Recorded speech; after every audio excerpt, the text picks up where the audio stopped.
All right, man, it's been a minute. It's been a minute.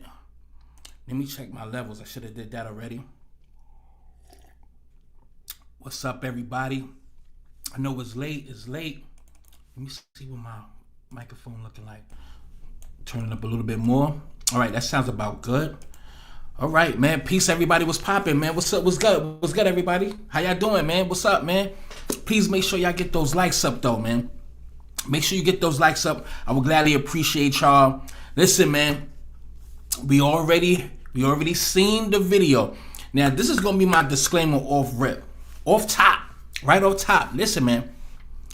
I'm not here to try to ridicule or try to make Corey Holcomb feel some kind of way. Y'all seen all the comments on everybody fucking videos. Y'all see the consensus. So what I'm going to be saying is going to be based on the consensus of people, whether it's positive or negative. And then I will give my own personal opinion. So besides that, y'all can kiss my ass right now off top. That's why I want to get this out the way right now. And I say this one, this dude right here, right? This before I even got live. First of all, everybody, if you haven't shared already, you playing yourself. Please make sure you share this live. Hit that like, share this shit, man. Hit that like, share this shit, and I appreciate y'all. So, chat room goon said, I want to hear I want to hear how his reputation is tarnished. Sounds like bear shit or bullshit to me, because I know his fan base ain't going nowhere, and he probably gained a few from this. Now, let me just say this. Nobody is saying that it's tarnished. The consensus of people are saying that, and some people are saying he did the right thing. We're going to get into that. So we're gonna talk about code as well. So on both ends, because let me just say this. I don't like Anton Daniels. Never did. Once I never heard of this dude until he did a video some years back talking about black people don't deserve no reparations, not by his tax dollars. And this dude is a tether. He's from Mali. He's from Africa. He's a tether.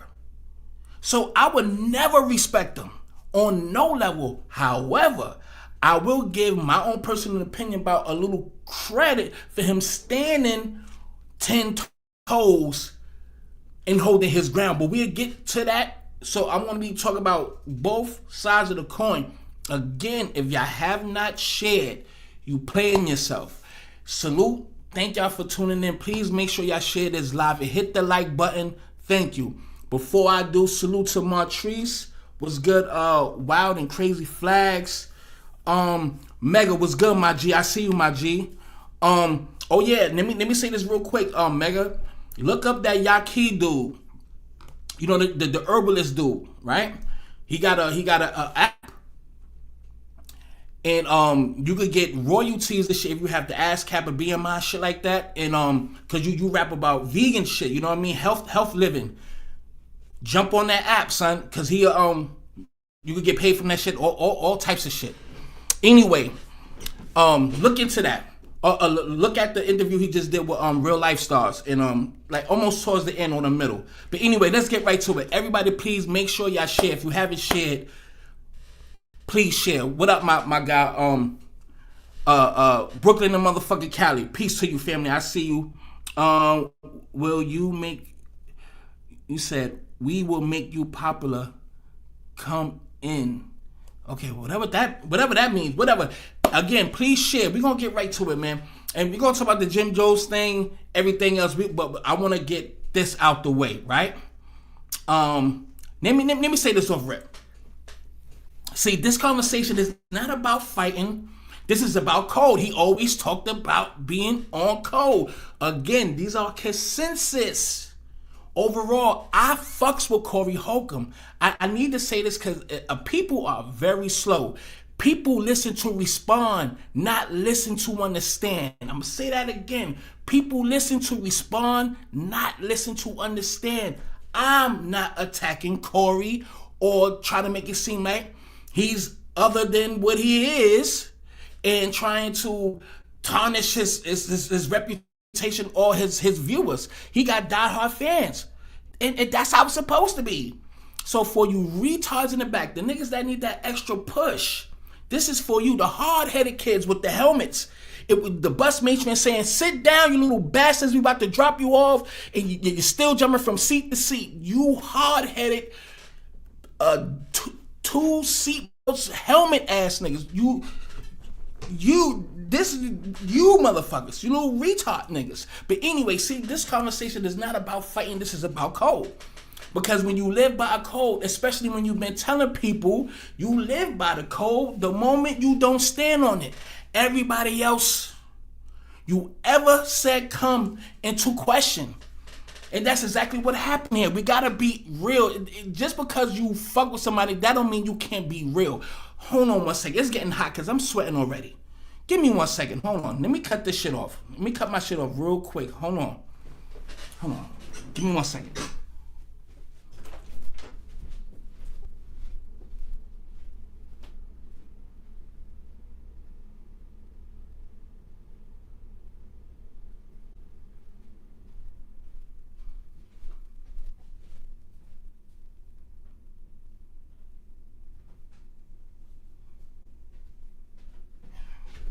Excuse me, y'all.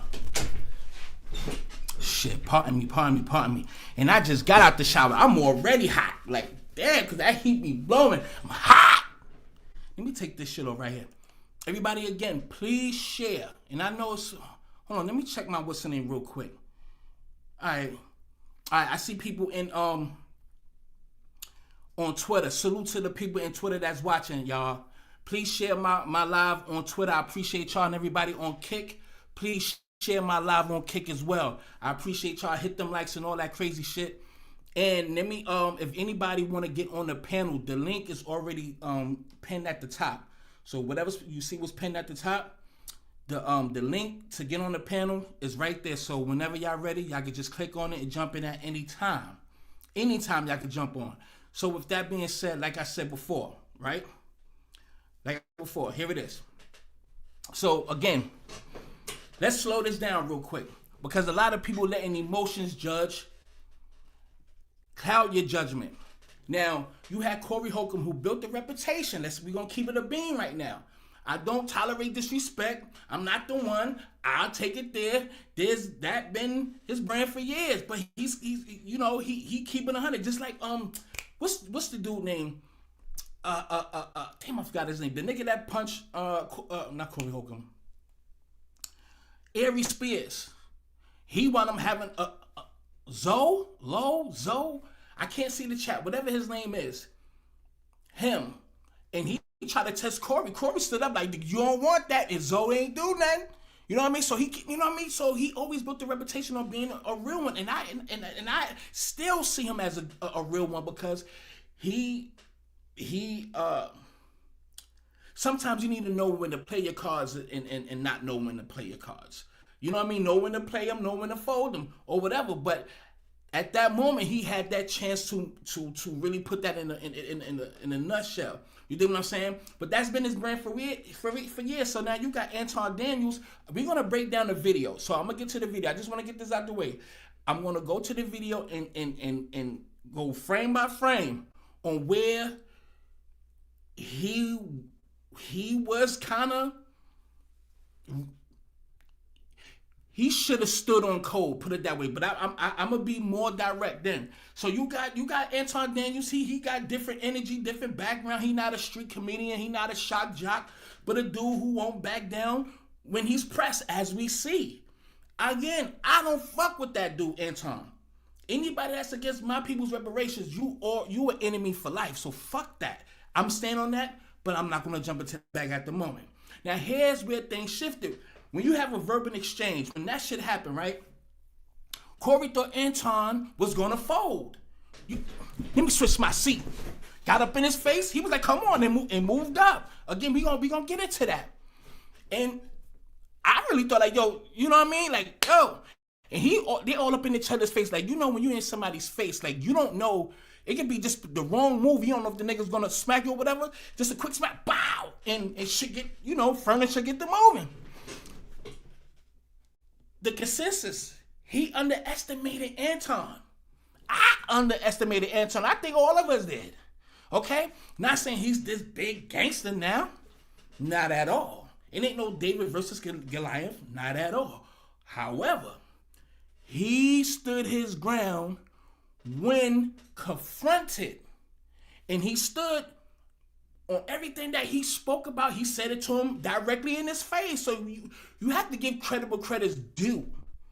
So, and what people are missing is this moment right here. When Corey threw it out there, when he said he could, let's take it out there, we could take it outside, that wasn't supposed to be real. That was supposed to be the end of the conversation. But Anton didn't back up. So, in closing, let's talk about code. But that's what this is really about. If your code is, I don't tolerate disrespect, then once you introduce the idea of taking it further, you don't get to negotiate when the other person accepts. That's not how code works. The second Anton said we could do it, we could go outside, the confidence changed the dynamic. Because once he tested him, he said, yo, say it again. Say I suck dick again. And he didn't say it. But he said, let's take it out back. That's the response. Because if he tell him, don't say it again and put the mic down, Corey is automatically saying from what he's saying and what people is looking at, say it again, we're going to get it popping. So he's like, well, so if that's the case, instead of saying that, let's take it out back.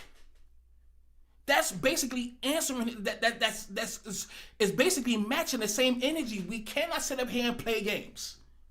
Let's not play games. Now, Anton wasn't acting, he was just standing on business. Again, I don't fuck with son. None of these niggas is putting money in any of your pockets. They not helping you pay your rent. They not putting milk in your baby's bottle. So relax with all of this idol worship type shit. Again, I fuck with Corey Holcomb. I love his content. Off the rip. I really do. But we have to keep it a beam. But I'm going to be on the flip side as well, too, far as why he did not take it out back. But we'll leave it right there. We'll leave it right there. We're going to go to the video. Let me go to the video. Do me a favor. Again, please make sure you share this live, man. I appreciate that. Please make sure y'all hit the like button. Please make sure y'all share this live. Do anybody agree with what I'm saying?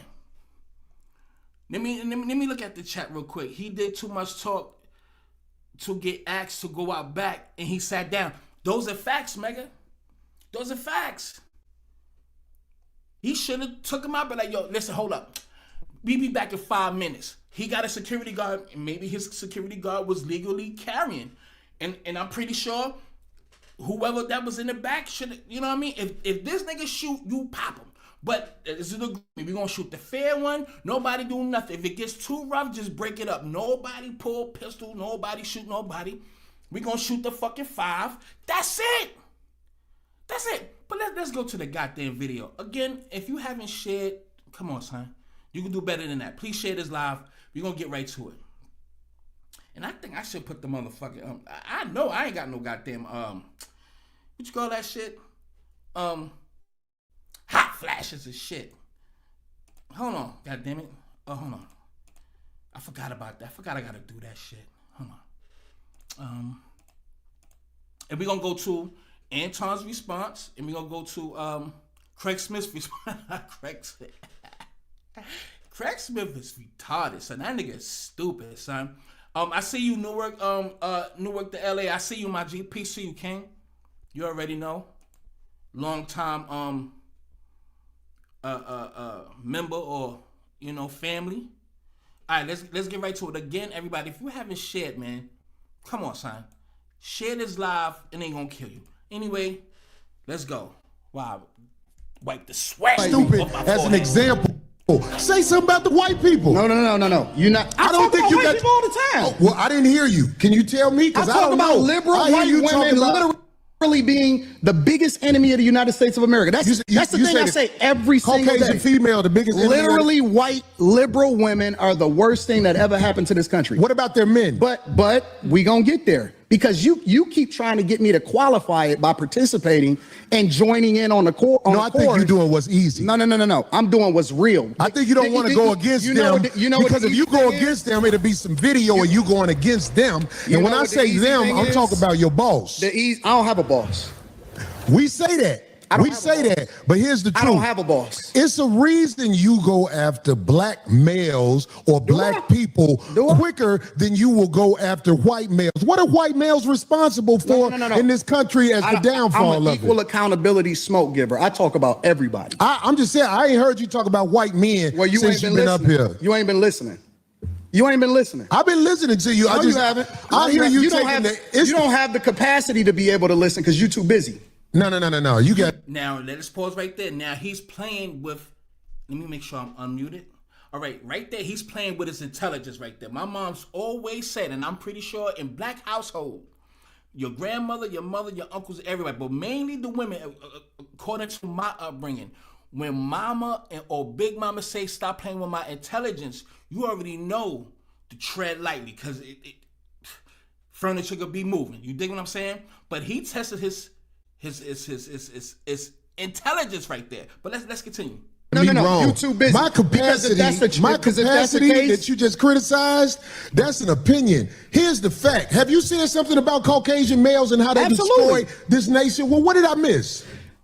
Let's slow down because you talking loud, but you're not saying a lot. No, you talking loud, and you still talking around. What did the Caucasian male do to America to bring it down? I'm not gonna do too much interjecting, but at the crucial points I will. Can I just ask this question because I seen a comment in there? I watched the whole thing. I want to ask a real serious question to the people out there. A real serious question. Throughout that whole dialogue, let's be 100. And again, I don't play with anybody's intelligence. Not saying one is smarter than the other. Let's be real with ourselves. Again, they are not putting milk in your baby bottle. They are not making sure your car note get paid, your lights, food, all of that. So just a real question. Intellectually, sparring with his response, and I'm talking about Corey Holcomb, do you think that it was an even playing field intellectually? To be honest, I'm being very honest right here. I'm being very honest. Not saying this dude, Anton, is the smartest. I don't like him. I'm going to keep saying it throughout because that's it. And he really always talk about black people. He say a little thing about a little liberal. He's a conservative kind of guy. He's one of those. Liberals are the... Anyway, I'm not going to get into that political thing. But do you think that was an even playing field intellectually, verbal intercourse? I'm going to be honest. Corey, I literally... I played it back a few times just to make sure I'm not tripping.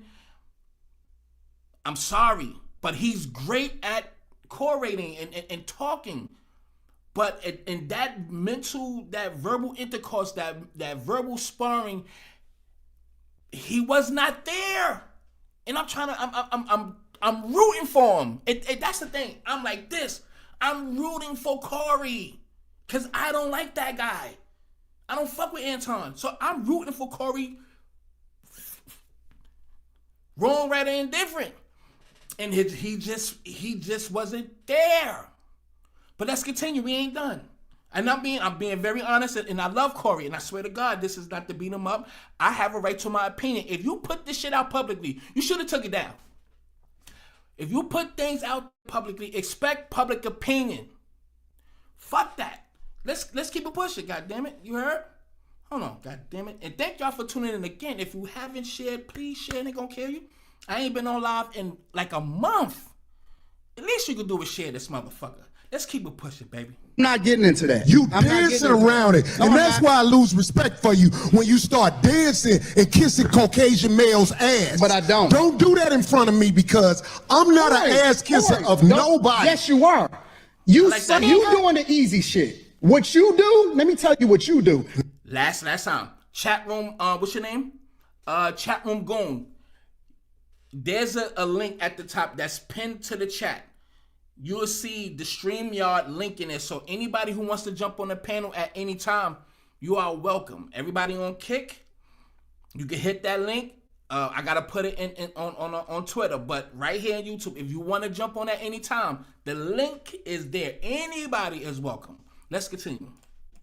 Nah, See, ain't homie, nobody let me gonna- tell you something, ain't homie. nobody- Let's let's switch switch. seats. No. Let's switch seats. I'm with it. Homie, I don't We can do talk right in front of each I other. don't do no dick sucking. Now that dick sucking shit. Matter of fact, let me bring it back again. Even though we've seen this shit a million times, I'm gonna bring it back.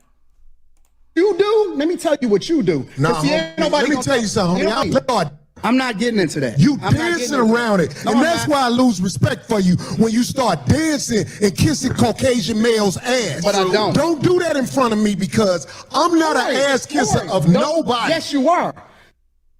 Now you see that tone, right? That's aggression and understandable because he do kiss white people ass. He has a lot of white people talking points. He does. Again, I'm gonna keep saying it for the slow niggas in the back.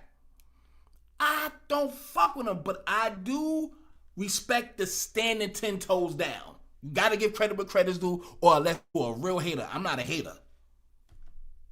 You doing the easy shit. What you do, let me tell you what you do. Nah, See, ain't homie, nobody let me gonna- tell you something, ain't homie. nobody- Let's let's switch switch. seats. No. Let's switch seats. I'm with it. Homie, I don't We can do talk right in front of each I don't other. do Just no understand. dick Hey, sucking hold shit. on. I'm a motherfucking man. I don't do no dick sucking shit. And let's be honest right here. When he said you do a lot of white boy ass kissing, I'm paraphrasing. He just reverted. He just said the same thing, but he went. He. You know how you go low. He went to hell with it. He said you SMD black people, which I don't like that. I understand what he's saying, but that's violation. Any type of inviting niggas to the Frank stand is war. So I understand why he would take it personal here. Some people say that he took it personal. I would have took it personal too. It's like, why you have to say it like that? You could have said, I kiss black people ass. So why suck? Why that? You know what I mean? Now you fucking with my manhood, if you will, depending on how strong you are mentally. Fuck about nothing. Well, I tell you Right what, now. watch that dick sucking shit, cause that'll go bad. Call it what you.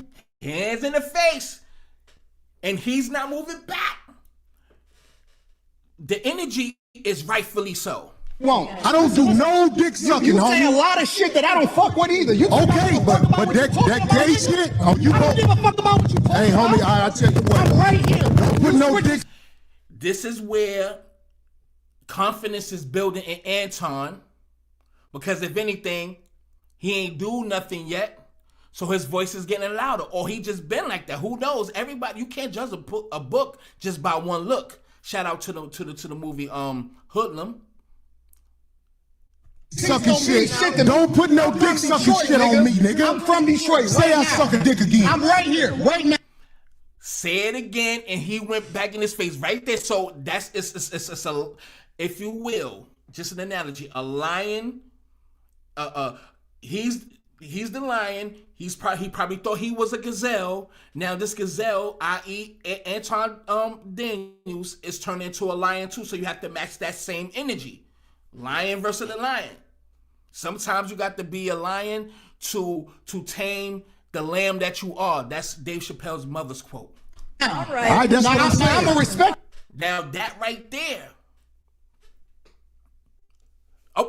Let's continue. Dance around it. Dance around it. No. I don't do no dick sucking shit. I'm gonna respect you because it's your platform, and I flew out here to have a conversation. We good. But We you're not good. forcing up on me. Yo, We good. I did already. I don't do We dick can put sucking the shit. microphone right down. Yo. Right now, I'm going up back. I don't give a fuck about this shit. Homie, you just running your mouth. I'm not. He already said it. We could go out back already. He's saying you just running your mouth. And for Corey Holcomb's defense, in his defense, in that moment, like nigga, you really don't want that smoke. You just talking. Run in my mouth. got a You question running your for mouth. Anton. I don't do You no doing dick this shit for sucking the shit. internet. You doing it for the internet. Now, if you want to say your time, no, hold on. If you Just all that talking right there should have never went that far. Let's keep it 100.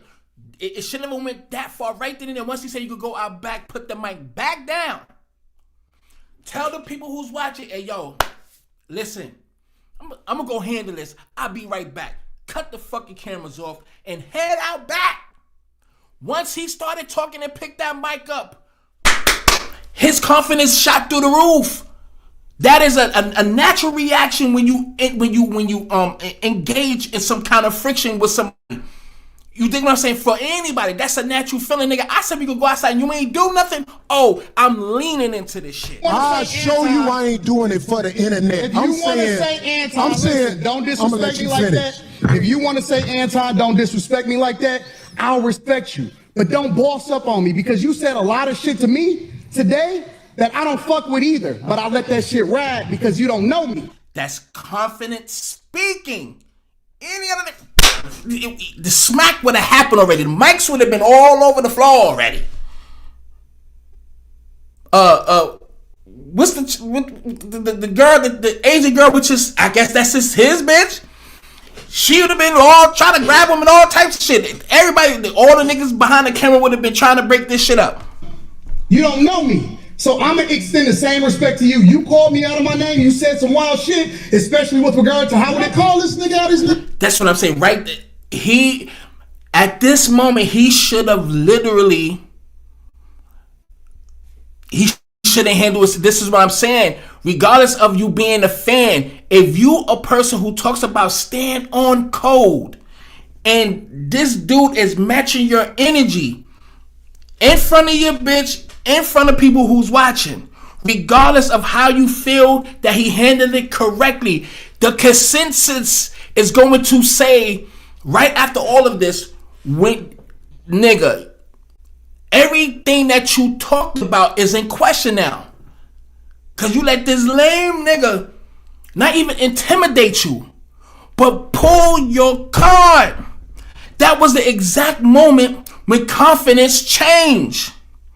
You know what I mean? When intimidation stops working. How standing on code can go wrong when it's only performative? Is this a performance or standing on code?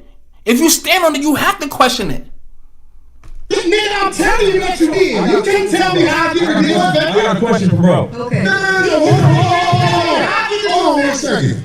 Hold on, we just getting loud. I ain't getting loud. Then now switch seats. No, this is my show. This is my show. Cool, but I take that shit as a threat. Okay, well, it is a threat if you calling me dick sucking. I don't dick suck, my nigga. Man, fuck what you talking about. I don't dick.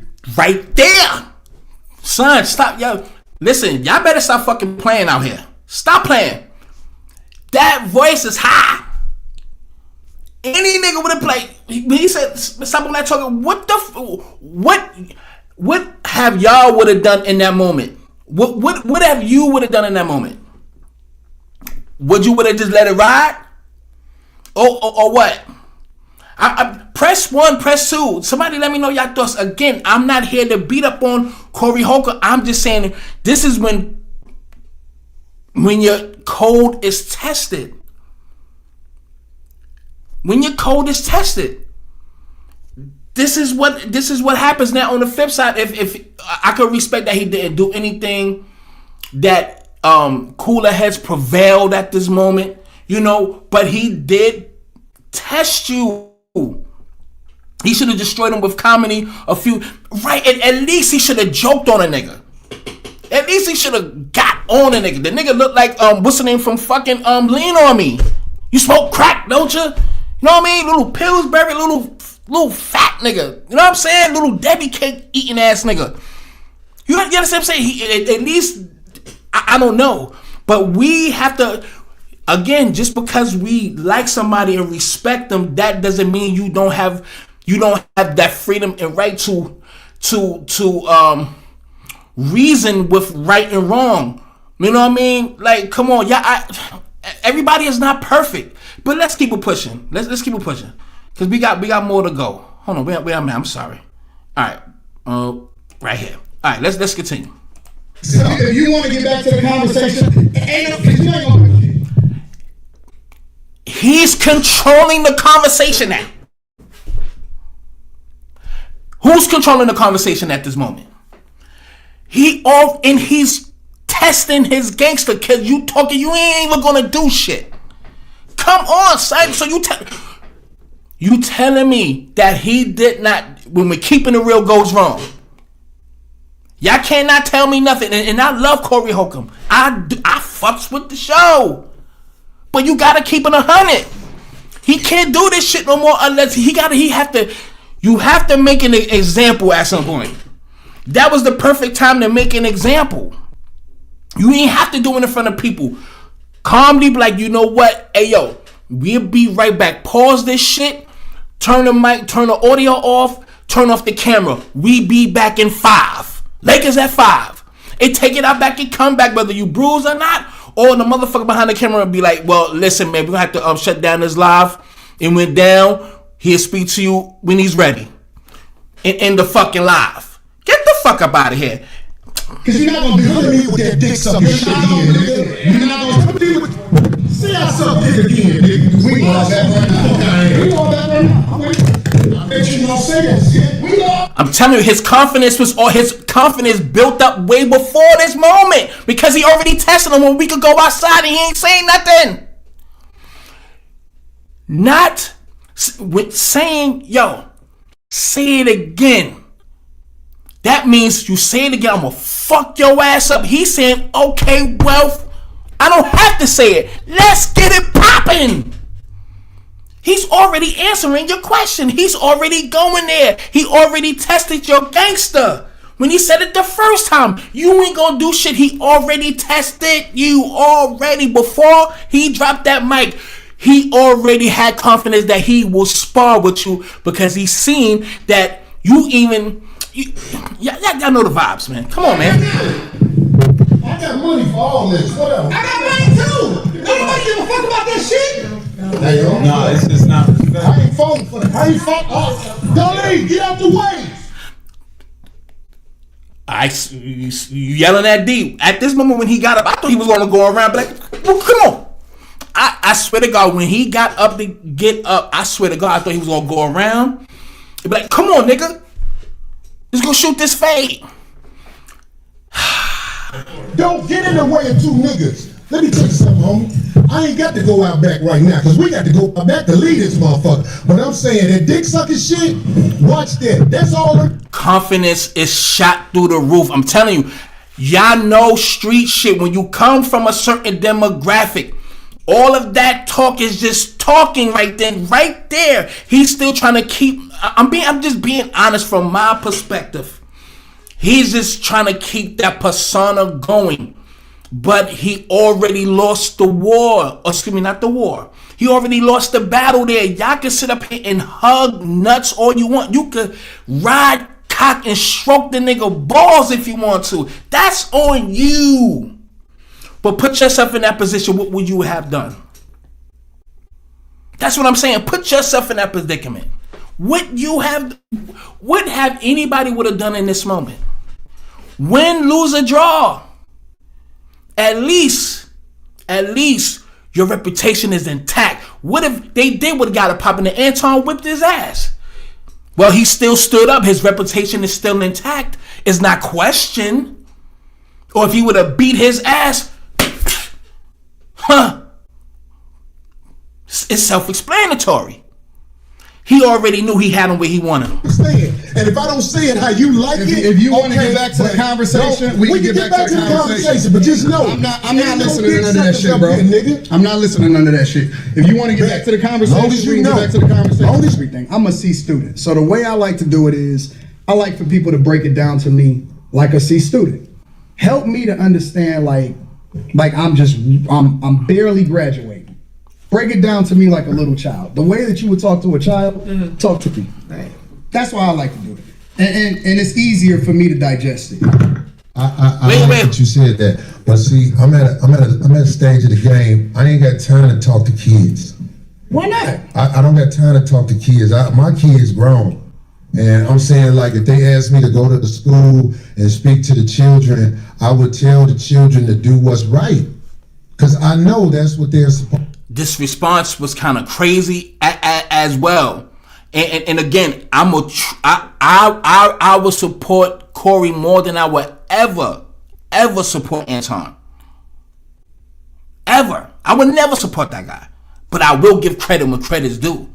I just put the link in the chat. If anybody want to jump on, son. Like, what the fuck? You can jump on. So hold on. I just want to read this question. I mean, what do you say? Content hard to come by these days. He said he's been sued so many times. He's trying to save that.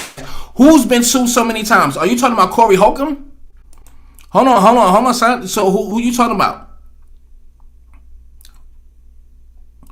Chat room gold. The link is right there, my guy. And again, we're not gonna like arguing and all this shit where it go left. No, absolutely not. So I'm not that kind of guy. You know what I'm saying? If you want to jump on. But why would Anton sue him when he say he has more money than Corey? Why would he sue him? He the one that said let's go out back. I mean, at the end of the day, again, I'm not trying to beat up on him. I'm just giving my opinion, and I'm going to look at both sides. I'm not just sitting here attacking them. But y'all know fucking damn well, if somebody say the SMD shit and say you ain't gonna do shit and let's take it out back, he tested him on too many occasions. I could count at least 5-6 times. You say Anton is poor, whatever the case may be. All right, so here's the question. Again, I already put the link in there, so the typing is just irrelevant at this point. You know, let's have a dialogue. That's what I'm saying. Like, hit the link. You don't have to be on camera. If you're ugly, then blame your mama. But you don't have to get on camera. Huh? Mike TV got all the dirt on Anton. Who is TV? Mike TV. I don't even know who that is.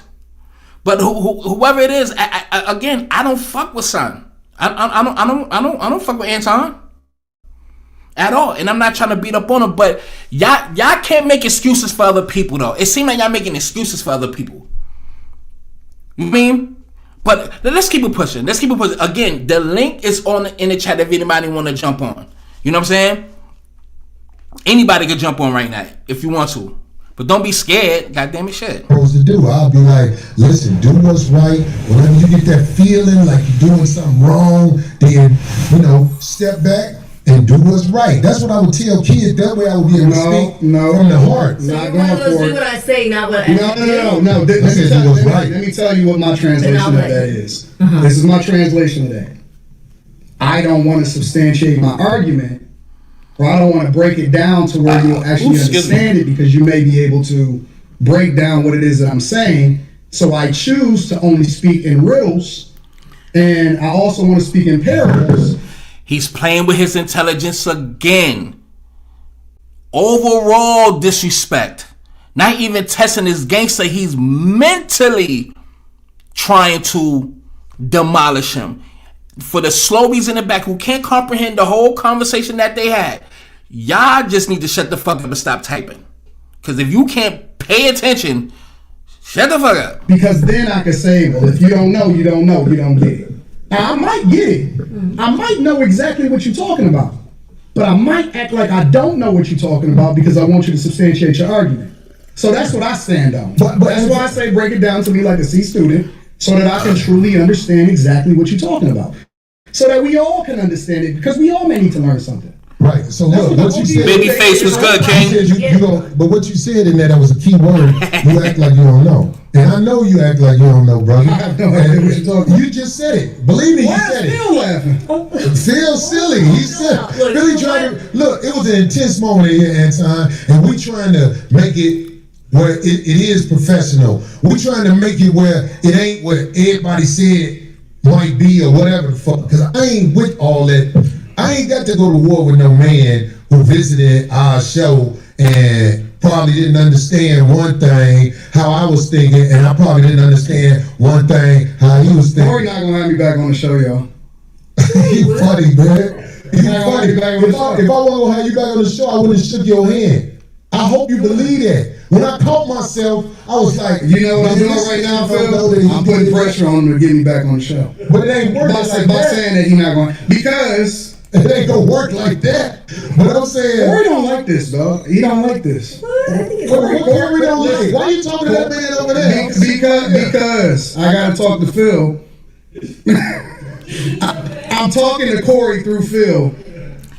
If people is not paying attention, you have to be slow. He's still playing with this man's intelligence as if this guy is not mentally capable to have a conversation or to elucidate or explain himself without denying or beating around the bush or speaking in parables. This is exactly what he's saying. So he is literally taking so many shots at him on all levels throughout the whole thing.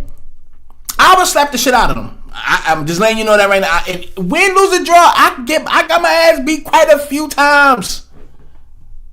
But shit, hands and feet. You know what I'm saying? You know. Here's the thing. Them the games when niggas get into fights. I'm telling you, this is how it jump off, boy. And right there, he peeps what is going on. Corey ain't slow. He peep what he's doing. He's in his composure. He's keeping his composure, and I respect the composure that he's having. And everybody deals with situations totally different, so I respect Corey. And I will go on the flip side of why I understand why he did not respond. But I'm not gonna sit up there and nut hug niggas just because I'm not gonna nut hug you, nigga. Get the fuck out of here. All the rest of you niggas, y'all could slide down a razor blade and end up in an alcohol river and land on his dick if you want to. But I'm not. Hey, Corey not gonna have me back on the show because Corey is not having fun right now. This is Corey. This is gonna be one of Corey's best shows, but he's not having fun right now.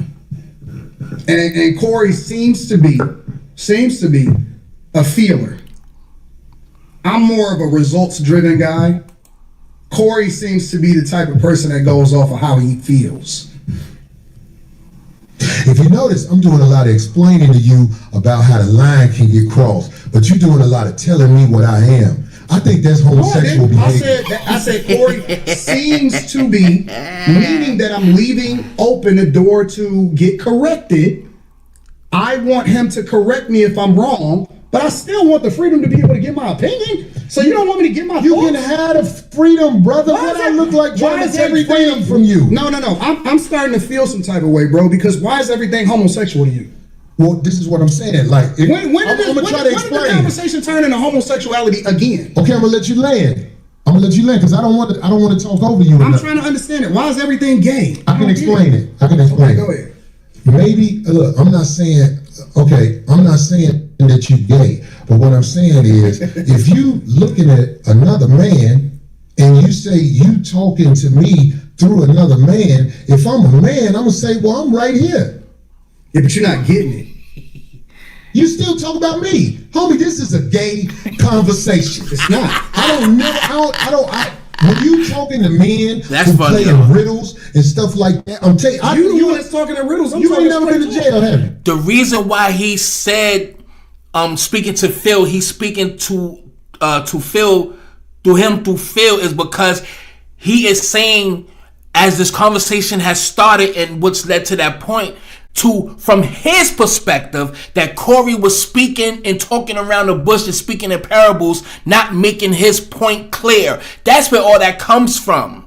So I don't think it's a gay conversation. You have to understand both sides of the coin to understand the totality of the conversation.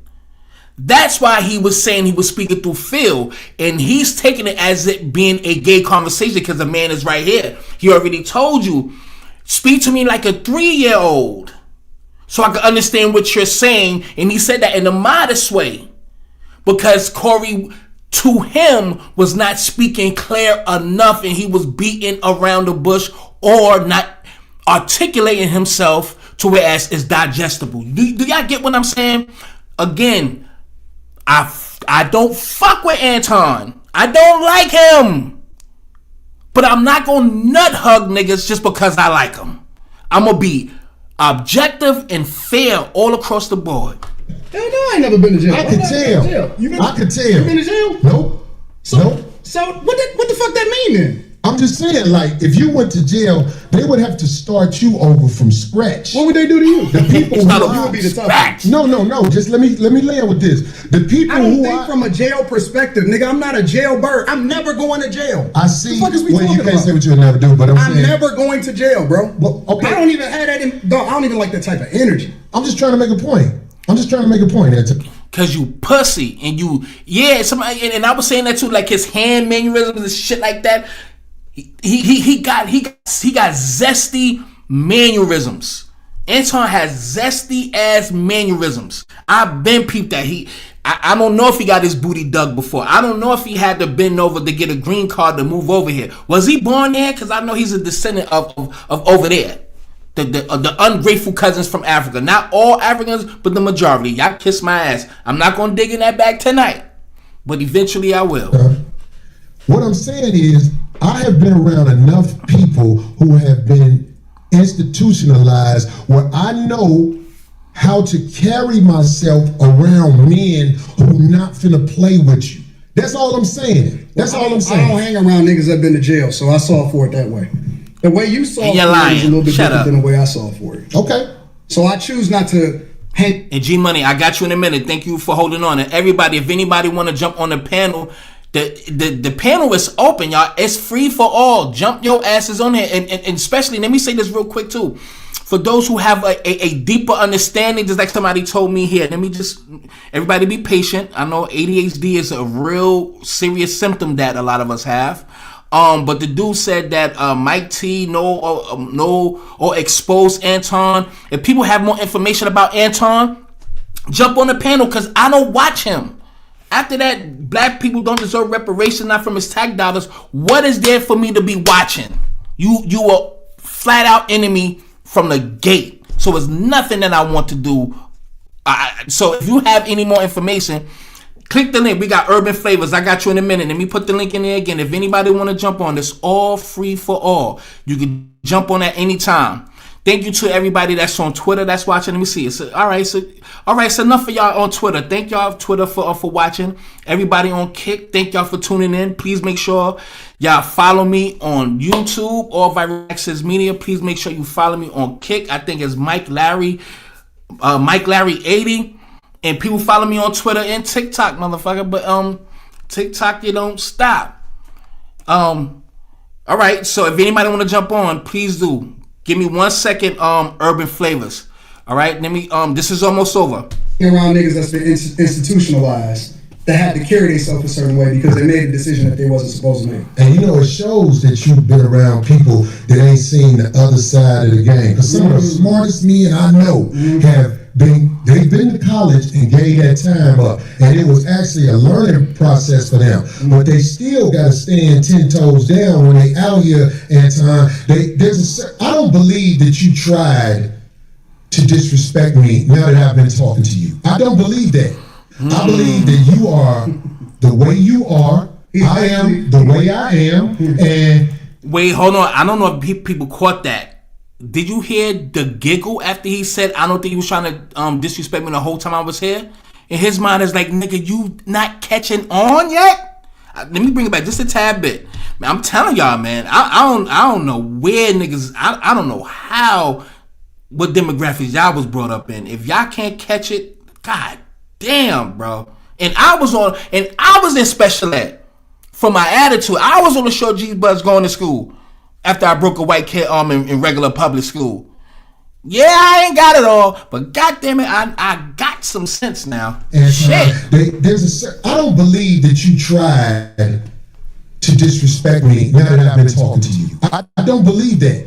I believe that you are the way you are. Exactly. I am the way I am, and it can clash if people are not educated on how to be around each other, because men can't go to war. He's throwing an intellectual shot right now. What am I doing? Now, you've been taking intellectual shots this whole time, Anton, with your bitch ass. Stop playing. And right after he leaves, I'm going to open the floor. All right? So right after he gets up and leave, I'm going to let G and Flavor speak. So without saying it, he's basically saying, oh, you from a different space, so you don't get the way that we move over here. Over here or anywhere in the United States of America, and that's not a black thing. I'm talking about Caucasians, Hispanics, and Asians. Understand the respect level men must have when they're in front of each other, because it can trigger war. That's all I'm saying to you. I understand everything that happens when it happens. I'm a chess player. That's what I've been playing my entire life. Maybe you walked into something that you wasn't expecting. I don't go with. Maybe I knew what you was gonna do before you did it.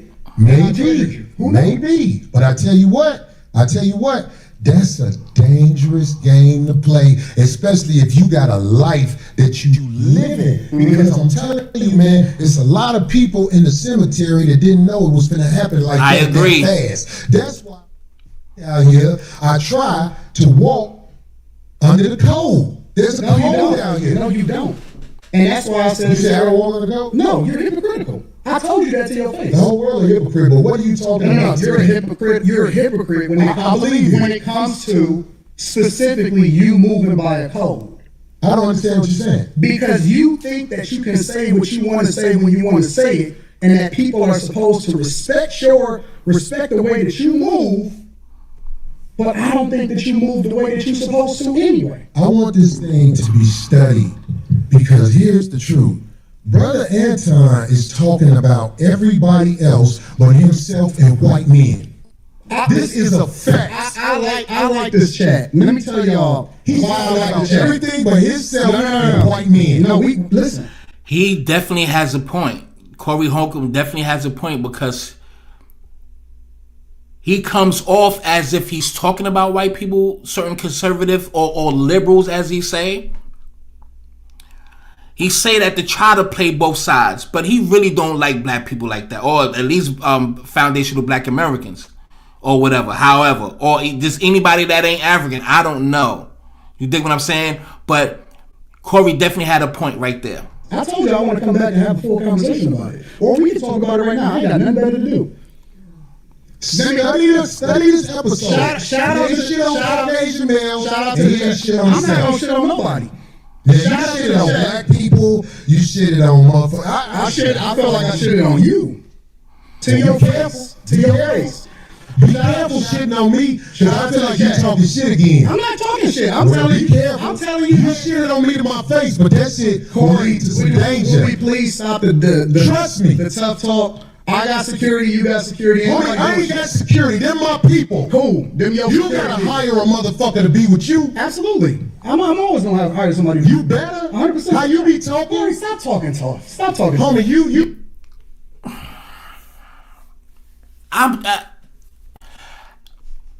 Let me ask this fucking question, man. Let me ask this question, y'all. I love Corey Holcomb. I'm gonna keep saying it, man. In fair use, I love him. I really do. I fucks with him. At what point of how much fucking disrespect is somebody gonna take? Everybody that's in here, yes, he's a teller. I don't fuck with him. He's a teller. We already roll. We already know he's a teller. I don't fuck with tellers at all. And that makes it worse. How many times did he disrespect Corey? Can I say something? Can y'all really just be honest for one fucking second? How many times did he disrespect him? And tested his gangster? How many? Count. How many times that thing? I really want a consensus from the people in the chat. Please let me know how many times he disrespected them. I could count, just to round it off. I could probably say like 8. Come on, son. G Money, please be patient and favors. I got y'all. It's too many times. Come on. I'm not talking tough. I'm talking to you straight up. Why are you so? You said you disrespected me in my face. And then you act like it was all I good. disrespected you to your face. So I'm confirming what you said. You felt disrespected. So I am telling you that I disrespected you if that's the way you felt. Is that not what you said? You said that in your mouth. And so I apologize when you said that you felt disrespected. No. The reason you said you disrespected me in my face. Because you don't accept the apology because you still talk about everybody else except yourself and white men. I'm telling you what I said. You felt offended by it, so I apologize. All I'm doing is rehashing the conversation that happened. Why are you so easily offended? We just still talking about me? It sounds like I'm arguing with He gaslighted him. So see, he's trying to play. He mentally pushed his buttons. That's a narcissist, egotistical. Like he said, he played chess, so he knew exactly what he was going to do when he got there. So that's what it's all about. And I like the answer that Corey Holcomb just said right here. Because I'm right. See, all I'm doing is rehashing the conversation that happened. Why are you so easily offended? We just still talking about me? It sounds like I'm arguing with That's facts. See, I be around bitches and they tell me about myself all the time. Be gone. Yeah. That shit don't hurt no feelings. Yeah. It's probably better this way. Because I just proved my point. Be down. So you proved the point. Homie, just gone, man. Just gone, man. You gone. You did this before. Get your bitch ass to Hey, homie, get your bitch ass the fuck on. And walk over there with your bodyguard and your bitch, nigga. Walk over there with your bodyguard and your bitch. I got shit to do. Don't bring bitches up here, dog, that you ain't finna stand on. Remember I told you that. If you got a bitch with you, explain the bitch. Don't ask her to be on my show, nigga. She be on the show. I don't know that bitch, nigga. Now get your whole ass the fuck on and pay for your pussy like you got to. Cake ass nigga. And don't get you a bodyguard because a nigga be to slap the shit out your bitch ass. I got shit to do. I ain't finna follow that nigga out the door. I'm not gonna talk too much. I'm just gonna open the floor. Anybody that wanna jump on, please do. I just wanna say this real short and sweet before I let G Money speak. Damn, those are bars. I definitely respect what Corey Holcomb done, but he was disrespected too many times.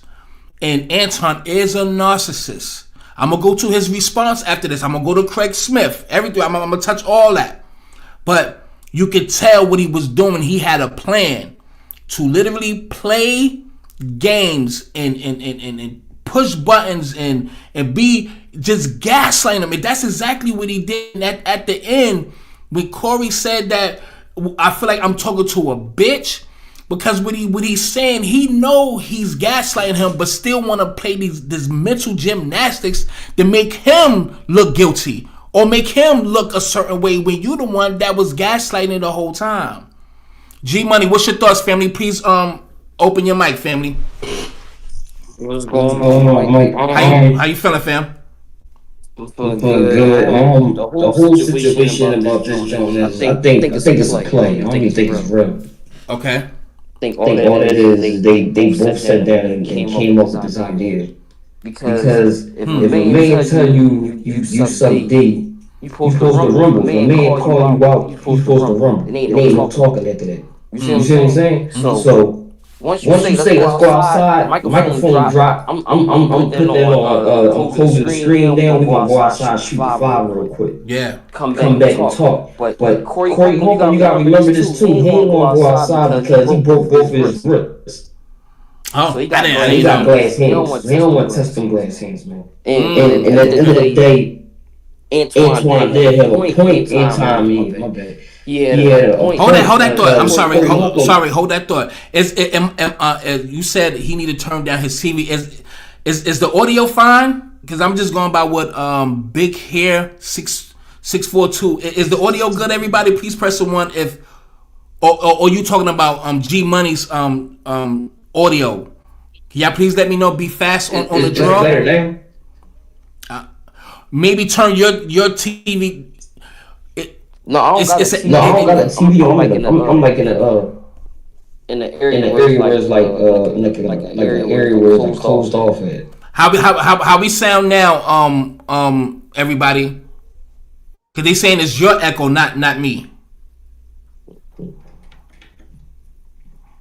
I don't know. How sound now? I can actually hear the I can hear the echo myself. Drop out and come back because now I'm starting to hear the echo. I can hear it now. All right, come back. Drop out. Come back.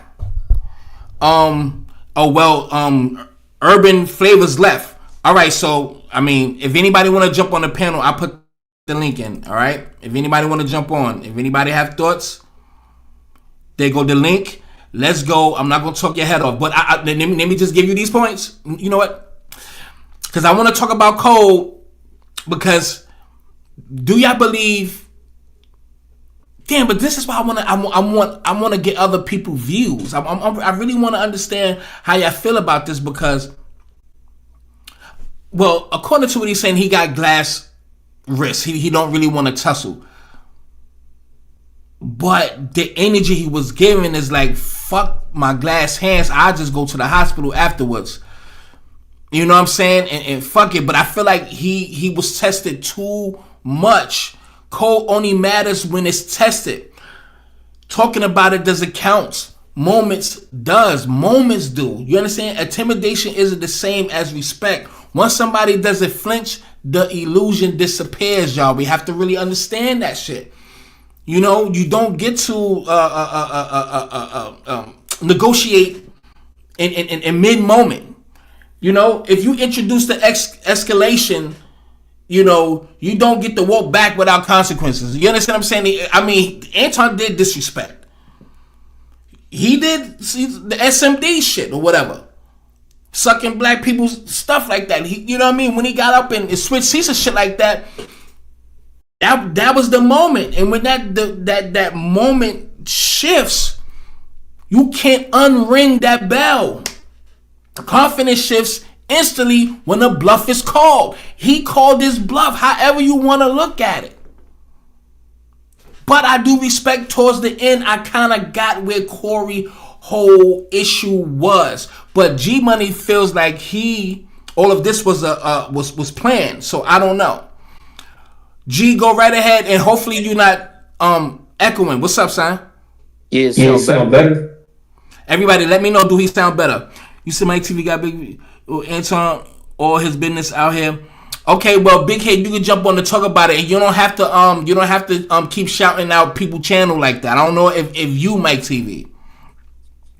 No, listen, I don't hate on other people, but none of that shit. But you said it too many times. All right, we got it. Salute this senator. If you want to jump on and talk about it, please do. But don't do that again. I'm gonna kick your ass out of here.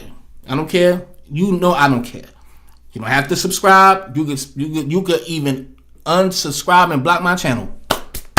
Bye. G Money, what's poppin', son? Yeah, like I was saying, I believe all that is a play because at the end of the day, Anton Daniels took a page out of Charles White book. You see what I'm saying? Go there, start an argument for the views, and make money off of it. And that's what he bragging. I'm gonna make money off of this situation. Mm-hmm. So now look at anybody that's a part of this, that 5150 interview, they all gonna tell a story and they all gonna make bread off of it. Because once you call them outside for the rumble and you don't go out there, you sit there and call them cake, ninjas and all that stuff right there, you offending all that stuff after the fact he called you out and you saying all that, you already lost right there. Because ain't no way a person gonna call me out on national TV and I don't go out there and rumble. See what I'm saying? So all that stuff is dumb. Like Corey Holcomb is a 57-year-old man that don't have education, that can't sit down and talk without disrespect black women all the time and black men himself. So he is a hypocrite. You see what I'm saying? So at the end of the day, all that stuff right there just made both of them men look stupid on national TV. Like, I mean, on YouTube. It just made them look dumb and immature. Two grown men arguing over the fact that he can't talk about white men. Like, you know what I'm saying? Why do we always gotta bring up talk about what the white man done? We gotta work on us first. We gotta work on us first before we work on anybody else. Anywhere out. G Money, me and you spoke some months back on the phone. I remember I was walking to the liquor store. I no longer drink now, so it's been a minute. So I've been chilling. Urban, why you keep coming in and jumping? You got to wait your turn, bro, because he was here before you, Urban Flavor. So I don't know if you smoking and shit, you need Ritalin or something like that. You got to be patient because he was on before you. So I'm letting G Money speak. If you want to jump back on, come back on, and I just put you right on because I was just about to call your name. But in any account, he's a conservative dude. He has a lot of white people talking points. You said there's an echo. What the hell is going on now? I don't know. Finish your thoughts, G. Real quick, everybody, let me know that he got an echo. I'm just saying, we gotta take care of us. We gotta take care of us. Like, I mean, playing the blame game, talking about this stuff for years ain't gonna change. So we gotta worry about us before we worry about them. I could blame the white man every day for the problem, but we the only ones crossing our own problem. So with Antoine have a point, Corey Holcomb bringing that up, which is stupid to me, in my opinion. Like I said, I think all this right here is just a play. For them to make money, they sat down and conspired to this. You know what I'm saying? To have us talk about it, and have him go on all these different excuses. I seen him on Jason Whitlock the other day, like popped up on my YouTube page. He was on Jason Whitlock. Hey, hold, you gotta hold that thought, man. Do you have me on speaker? Is it on speaker? No. Oh, if it's not on speaker, you have to put it on speaker or something, because they saying there's an echo, but because I don't want to run people away at the moment, because when there's too much echo, the attention span is very short. So just conclude, make it very short, man, and we just have to speak next time. All right. What is that? It's like an echo still. The people got to let me know. Oh yeah, absolutely. Cause I just cut it off. Are you watching it on TV? Like you must be on two different. No, I'm on my phone. Actually, I'm on my phone. Well, nah, but listen, on some G shit, man, we gonna have to speak another time because I don't. It's fucking up. Cool. All right, man, you stay up. Yeah, I don't need that at the moment. But salute to G Money, man. I fucks with him, and me and him disagree on some things too. So salute to him. He's conservative, if I'm not mistaken. He's conservative, but that's a whole nother time for a whole nother day. But thank y'all and everything. So Urban Flavors, if you want to jump on, man. If anybody want to jump on, here's the link. But let's go to what Anton had to say. It's long, but I'm gonna make this very short. We're gonna go to Craig Smith. I open the floor again. We're gonna go to some sidebars. The Jones shit, lights getting cut out, certain current events, and then we up out of here. Everybody, please make sure that you share this live if you haven't by now. It's not gonna kill you. Please make sure you share this live and hit that like button. I would gladly appreciate you. God damn it. Now let's listen to this dude pump his chest, regardless of what people say, regardless of what people think. When he pumped up, it only, and one person basically, it's not cowered out, none of that, but turned that volume down pretty much. You dig what I'm saying? So now he feeling that he on 10 now. Now he feel like he done beat up fucking Mike Tyson right now. So his ego is through the roof now. Now he got some shit to big about. He was on Kwame, some shit. I forgot the basketball nigga name. I didn't watch it, but I seen it. Like the thumbnail shit or whatever the fuck. But let's go.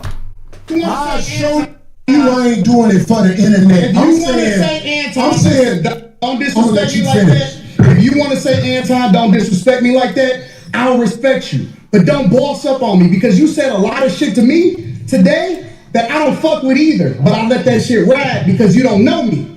You don't know me. So I'm gonna extend the same respect to you. You called me out of my name, you said some wild shit, especially with regard to how they call this nigga out his name. Nigga, I'm telling you that you did. You can't tell me how I get respected. I got a question for bro. Okay. Now his people trying to derail it and trying to calm him down. So shout out to his people. No,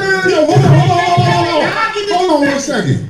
Hold on, we just getting loud. I ain't getting loud. Then don't switch seats. Don't switch seats, nigga, like you tough. Nigga, like you tough.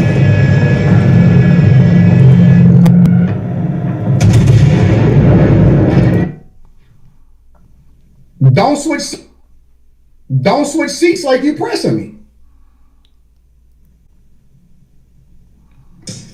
This is my show. This is my show. Cool, but I take that shit as a threat. Okay, well, it is a threat if you calling me dick sucking. I don't dick suck, my nigga. Man, fuck what you talking about. I don't dick suck. Ain't nobody trying to hear that. If you want to get back to the conversation, because you ain't gonna do shit. Because you're not gonna do shit. I told you right now, you're not gonna do shit. Look, bro, I don't know what part of the world y'all from, but either you are or you're not. You don't need no battery in your back in order to do so. You don't need him, you don't need her, you don't need none of that shit. If you feeling some type of way, you don't need no battery in your back. You don't need somebody to push you over the edge in order to do it. Nigga, either you are or you're not. Don't do all of the performative shit. Don't do it for the internet. Don't try to save face, because that's the truth. Trying to change the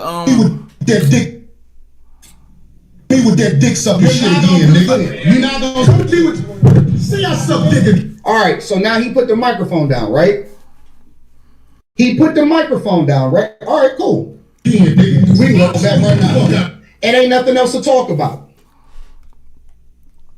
And from my perspective, once you put the microphone down, it ain't nothing else to talk about, because you're not trying to talk no more. You don't want to resolve it. You don't want to be amicable. You don't want to debate. You don't want to do none of that shit. So from my perspective, okay, well, I guess that's that. I guess we going up then, right? We could just go ahead and head out back right now. Let's rock out.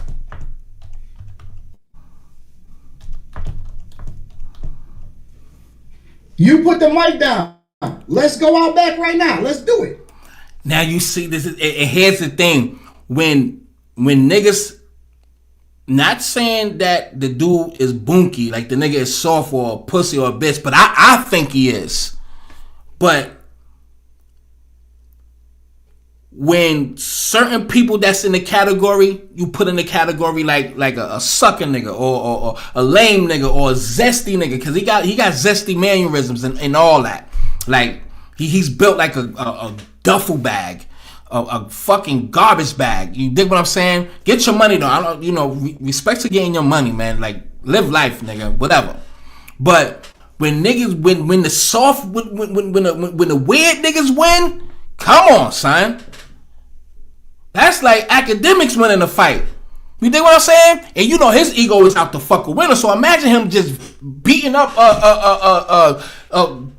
21 Savages or some shit or whatever the fuck, or whatever, getting over on that. His ego is shot through the roof, son. So he's feeling himself like all the way, son. It seemed, the internet's full of these weird soft niggas. We got what's his name? The white nigga. Aiden Ross. We got but salute to He's doing this thing, but he a soft ass nigga. It's so many, like the soft niggas is winning, son. You know what I mean? So he in this bag. He had Debbie cakes. This nigga, he probably finger himself or some shit. I don't know. He's zesty to me. He's too zesty. Played back there just to get off. I don't know, man. But this shit right here, he's feeling himself, and I'm just gonna say, rightfully so. He won the battle, son. I don't care what nobody say. He did. But I do respect Corey. It don't change nothing. But he lost this one. Oh, yes, he did. I bet you won't say that shit. What we still talking about? What are we still talking about? Nigga, let's just go out back and shoot a fair one. This is the second time I invited you to go shoot a fair one. Oh, hold on, no. We ain't gonna let you get away with that. Hold on. Look what son said. He said Anton was bluffing. I guess you meant to say bluffing. He just manipulated his way out of it. How? Somebody please let me know. Hey, Culture, jump on here. I would love to hear it. I don't want to read it. Don't type it in. You have to explain this shit. You saying he was bluffing? How he manipulate himself out of a situation by intimidating the intimidator? I don't get it. But anyway, you're gonna have to explain that. Alright? Let's continue, goddammit. I bet you won't say it. Nigga, we can go out back right now. What is we talking about? Why are we sitting here? He should have slapped the shit out of his ass. Fuck all of this. Let's not risk the money, but let's go ahead and get this shit out of our system, and then we're going to come back and we're going to figure it out. What is we talking about? You put the mic down. You're not talking no more. You got Darlene coaching you right now. We go back right now. Third time. I'm right there. I'm looking at him right there. You, just you, building your app on base 44. This nigga probably got a glazed dildo. Once he got off live, he probably took care of something. You know what I mean? Took care of himself. You know what I mean? Cause he was definitely feeling himself. And you can hear it, son. Come on, son. Wix gives you the power of AI to build. You nigga. I got money. I got money for all this. I'm richer than you, nigga. I'm not even sure that Corey is rich. What the fuck is we talking about? And see, you can't see, we dishonest. Because you can't say, well, I'm doing it because I don't want to risk nothing. Because I offered you to shoot a fair one in the back. So you don't fuck up the money, you don't fuck up your people money, you don't fuck up the platform, none of that shit. I offered you 3 times. Fuck the bullshit. You can't say, well, I don't want to get sued. I got more money than you. I'm the one that's the liability. I'm the one that's the liability.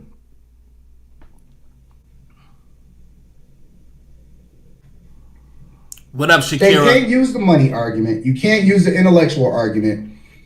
I'm in your city. Look, I don't know if y'all understand this. I don't know if y'all really understand this. I'm in your city.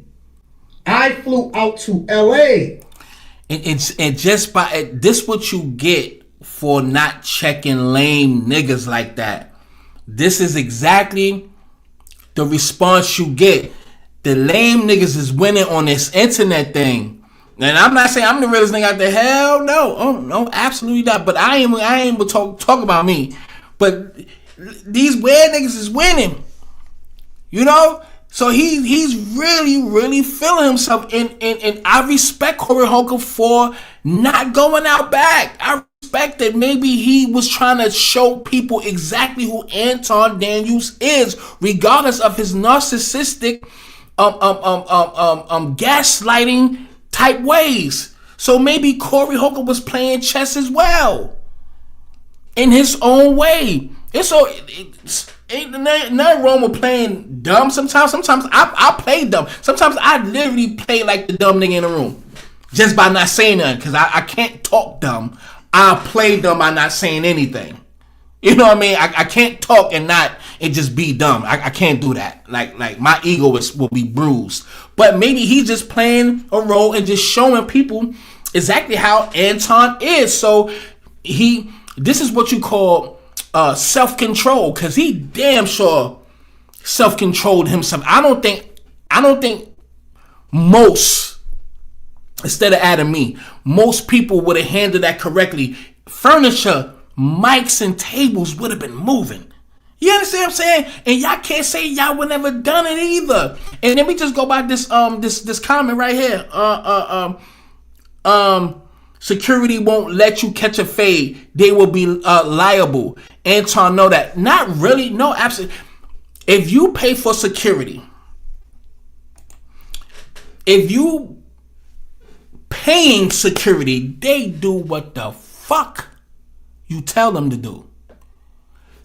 And actually, Anton actually says it in this video. So I'm going to let it play. It's too long for me to just let it play all the way out. I'm going to play a nice little nifty without too much interjecting. But he says, I would have just told my security, like, yo, listen, this is a fair one. Don't do nothing. He can do that because he's paying him. He ain't no fucking Secret Service. He ain't fucking president. He's paying for security. Like, yo, You know what I mean? He see it's a conflict that is mutual. Nobody is jumping in. It's man on man. Pause. Mano y mano. A shoot in the 5. A fair one. All right. If it get too much and Corey start beating your ass, then I jump in and break it up. So that security guard shit, that shit, this is what I'm saying. I fuck with Corey Holcomb, but I'm not gonna fucking respectfully, because I don't want to come off in telling the people who's making excuses for him that you rubbing his nuts. So if I said something in the beginning, I apologize for that. I'm not making excuses for nobody just because I like him, and a lot of y'all is doing that. So I'm to my point of view. So y'all can kiss my ass. Let's keep it pushing. Shit, hold on. You not in Detroit. You not in my city. I'm in your city, in your studio. In your studio. Me too, Lord Tariq. If I'm not what you say I am. Me too. Why am I in your studio saying let's shoot a fair one? Listen, we don't have to talk about it. We don't have to assume. We don't have to say what we are. Black Cherry, you don't like nobody. Your ass just mean. I know your kids moved out at the age of 11. If you got kids, I know your kids moved out at the age of 10 and a half. Them niggas been in shelters and group homes and shit, and they got their own shit. You probably don't even see they goddamn your grandkids. You a mean motherfucker. But I fucks with you. Bye. We not. We could just do whatever it is that we gonna do. I'm in your city, your address, and I'm right there. So we could have did that on some intellectual shit, or we could have done that other way. But if you not gonna do nothing, then stop wolfing. I don't threaten niggas in real life. I don't say what I'm going to do to you in real life in front of a nigga in his face. Nobody does that. You old enough. We not in high school. Nobody does that. Either they are or they not. Either it's up or it's not. I've never seen a nigga in the hood. I've never seen a nigga in court. I've never seen anybody, nobody, explain what you have to do to continue to push them over the edge after you already said what you said. Nigga, it's either up or it's not. Or we might as well just go back to podcasting. Because that's all we are. We just podcasting and we content creators at this point. Because don't nobody need nobody to put a battery in their back. I'm right here in front of your face. Let's shoot one. He's talking spicy. This nigga talking real spicy, son. Spicy. He's feeling himself. And again, I'm gonna keep saying this shit throughout this shit. I don't fuck with this nigga. I don't like him at all. At all. That's all. Oh, okay. Guys, this is how it works. Just drop any YouTube. Again, if anybody want to jump on the panel, video please hit that link. It's tagged at the top. And if anybody want to show love, donate to the platform, is up there too, man. All right.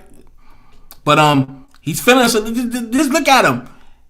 He looks like if he would love to be trapped in a room with just nothing but Entenmann's, Debbie's cake, and milk, no refrigerator. Just one of them little quiet niggas. Yeah, he say he from Detroit. You know what I mean? But you not from the cloth of Detroit. Y'all tellers got to stop with this shit. I hate tellers that come from other countries. Come here and be born here and think this is you. It ain't you, nigga. Stop riding the wave of the culture. I fuck with Detroit. What up, though? 313. What that nigga say? What he say? Smoking it, nigga. 10-figure girls inside the day, jiggy. That's my shit. I might watch 8 Mile before I go to bed. But come on, son. You let this nigga outwitty you. Damn, son. Look. Nah, but let's continue. I fuck with Corey, man. Damn, son. And if you want to look at it from a general consensus of the world watching this, the majority people's going to say you took a L on this. That's just that. And I personally, I take Corey over Anton any day and forever. Now and forever. I'm always root for Corey than this dude. have to be honest.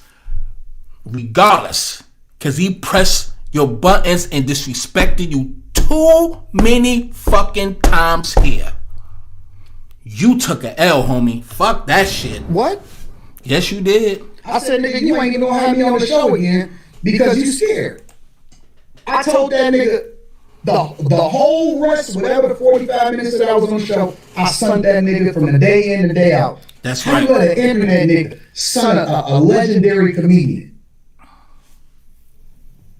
How you let an internet nigga, bro, I'm an internet nigga. I'm a software engineer. I work in corporate America and now I'm on the internet. How you let a nigga with a button-up shirt on with his logo on it come in and son you on your own platform?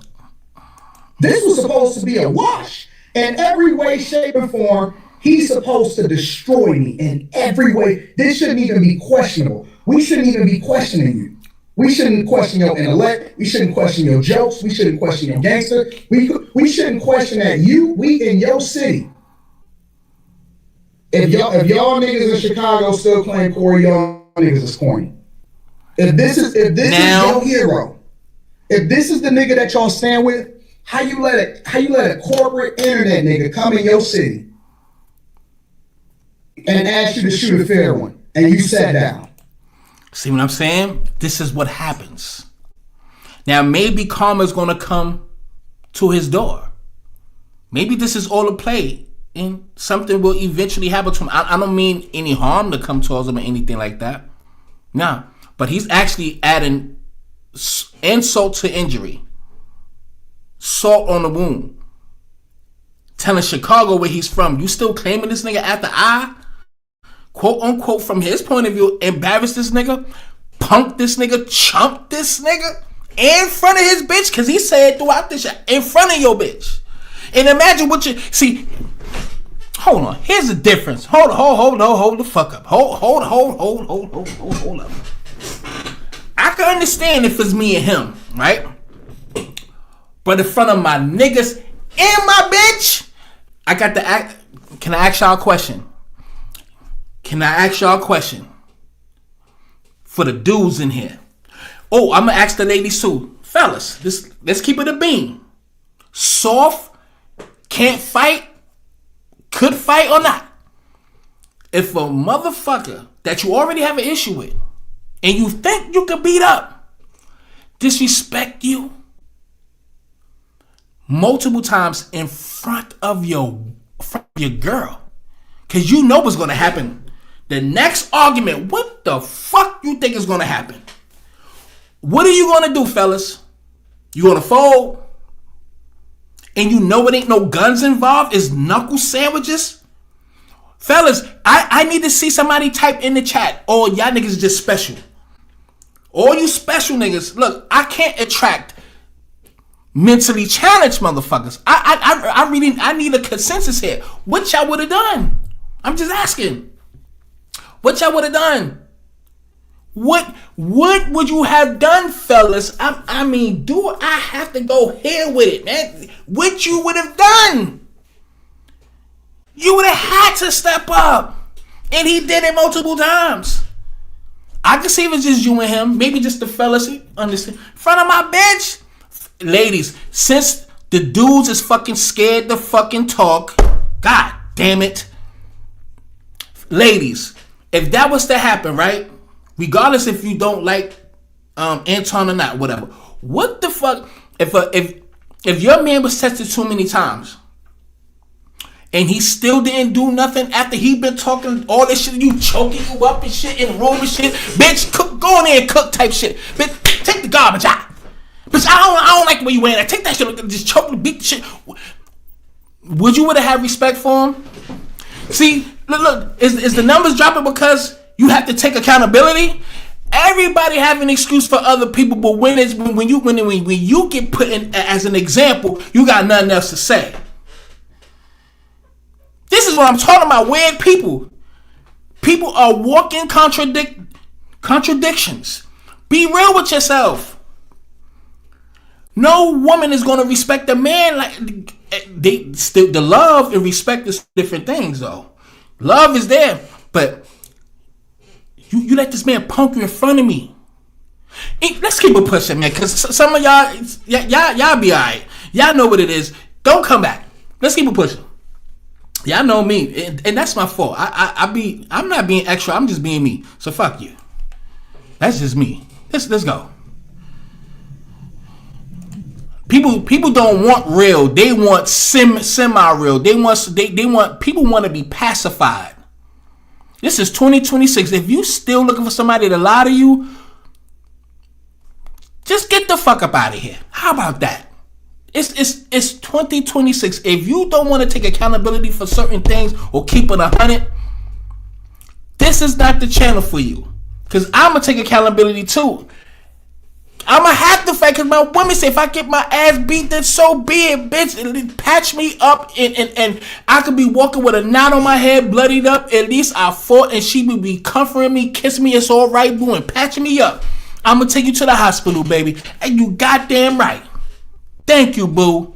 And can you make me some of that fried chicken? How it be so nice and you know what I mean, with the mac and cheese, like how you did it the last time for Thanksgiving. I know it's too late, but it ain't the season. But little collard greens, or go get the can, all right? Shit like that. Just be 100. A lot of y'all motherfuckers is hypocrites. I hope y'all love what y'all see in the mirror.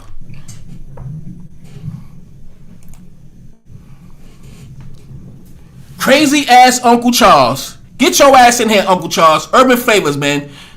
Hurry up. You said it was bad all around. No, it don't. Urban Flavors, unmute yourself with your little motherfucking ass. Go ahead, unmute yourself.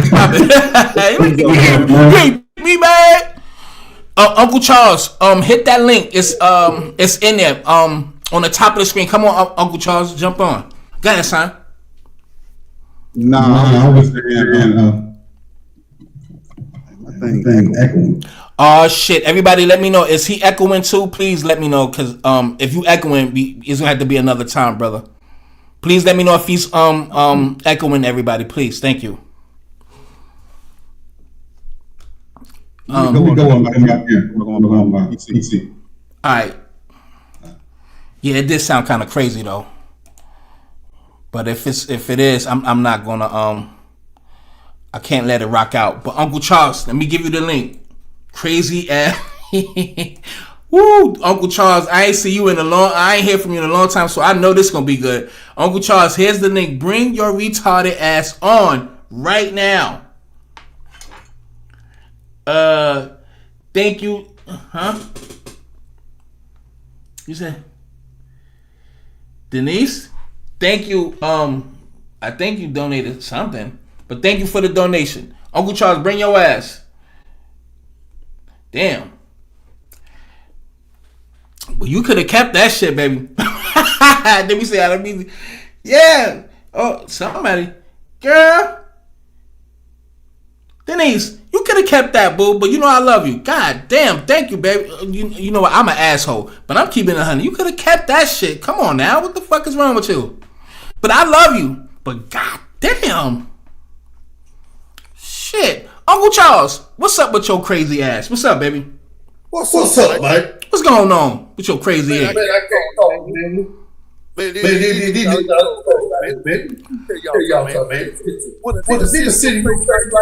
Woo! Uncle Charles, home, Uncle Charles. Okay, what you?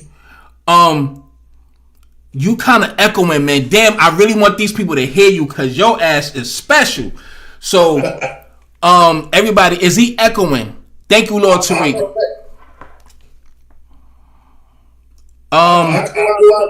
Yeah, make sure you bring your ass back, Uncle Charles. Come right back. Word, Uncle Charles, you know he gonna light this motherfucker up. Oh, okay, Denise. Well, listen, no disrespect, but if you made a mistake, thank you, because that mistake you could have kept that shit. You know what I mean? Got some easy water, some joint papers or something. You know what I mean? Some nail laters or a fucking damn. What the fuck can you get for $1.11? Chips. Hey, look, man. Look, you know I love you, Denise. You've been following me for a minute, and you know what I mean. But let's keep it pushing, though. Let's keep it pushing. No, it don't. It look bad for niggas. It look great for me. Nigga, listen. There is no way in every shape and form this could not have went better for me. This was my greatest victory to date. In every shape, everything that you can think about. Visibility, pulling up. And Denise, let me say this. In all due respect, I apologize for that if I came off as an ingrate or anything like that. You know I'm not, but yeah, you could have kept that shit, dog. I'm gonna stand on that, but you know I got love for you. Thank you, sweetheart. Send the rest. Yeah, fuck that, man. What the fuck you talking about? Monetization, getting more trending on Twitter, and every single metric I won. And you see that? He was hoping on this moment. Remember, he said he was playing chess. So he did this. This nigga probably studied this nigga Corey, watched all his fucking videos, and probably came to the consensus that this dude is all buck, no bite. According to him, I'm not saying Corey is. Please pay attention to what I'm saying.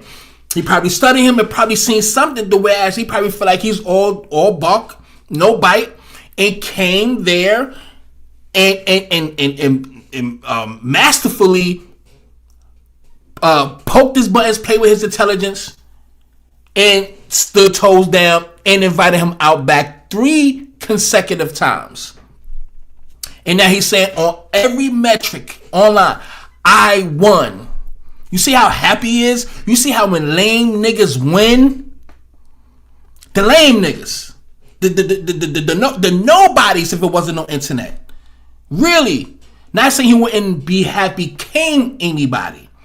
I'm talking about popularity wise, a nobody. I won. I win all across the board. All across the board. And I know that make niggas upset. I got you, Uncle Charles. Hold on, baby. Nigga to say something to me. Oh man, he would never say that to somebody. I said it. And I stood 10 toes down on it. I said it to you, to the nigga that talked the most shit, that had the most to say. See, he'd do that shit to a woman, but see, when the nigga say it to his face, he'd do that shit to a woman, but when the nigga say it to his face, I flew to your city. No, you offered to do an internet live. I said, no, let's do it in person. Uncle Charles, go ahead, family. What's up, man? You sound better. Everybody, please let me know if he sounds better. Go ahead, family. Let me tell you something. This whole thing, with them ain't nobody fucking won. I the one won. Shit, back in 1992, I got knocked out. Look, shit, man, somebody said, I'm getting knocked out. I said, don't feel sorry for me. That was the best sleep I had in 24. Wait, hold on. Wait. You sounding like R2D2 right now, man. Where are you at, man? Are you in the cellar? What kind of phone you got? You in the bedroom? Where? I'm in the main bedroom. Hey, you got my number right there, 908 number. Yeah. Call that number, goddammit. Bye. Call that number. Cause that shit sound crazy. Word. Alright, he gonna call my phone. My shit not even charging. Hold on, I'm sorry, y'all. Hold on. Well, my shit about to die.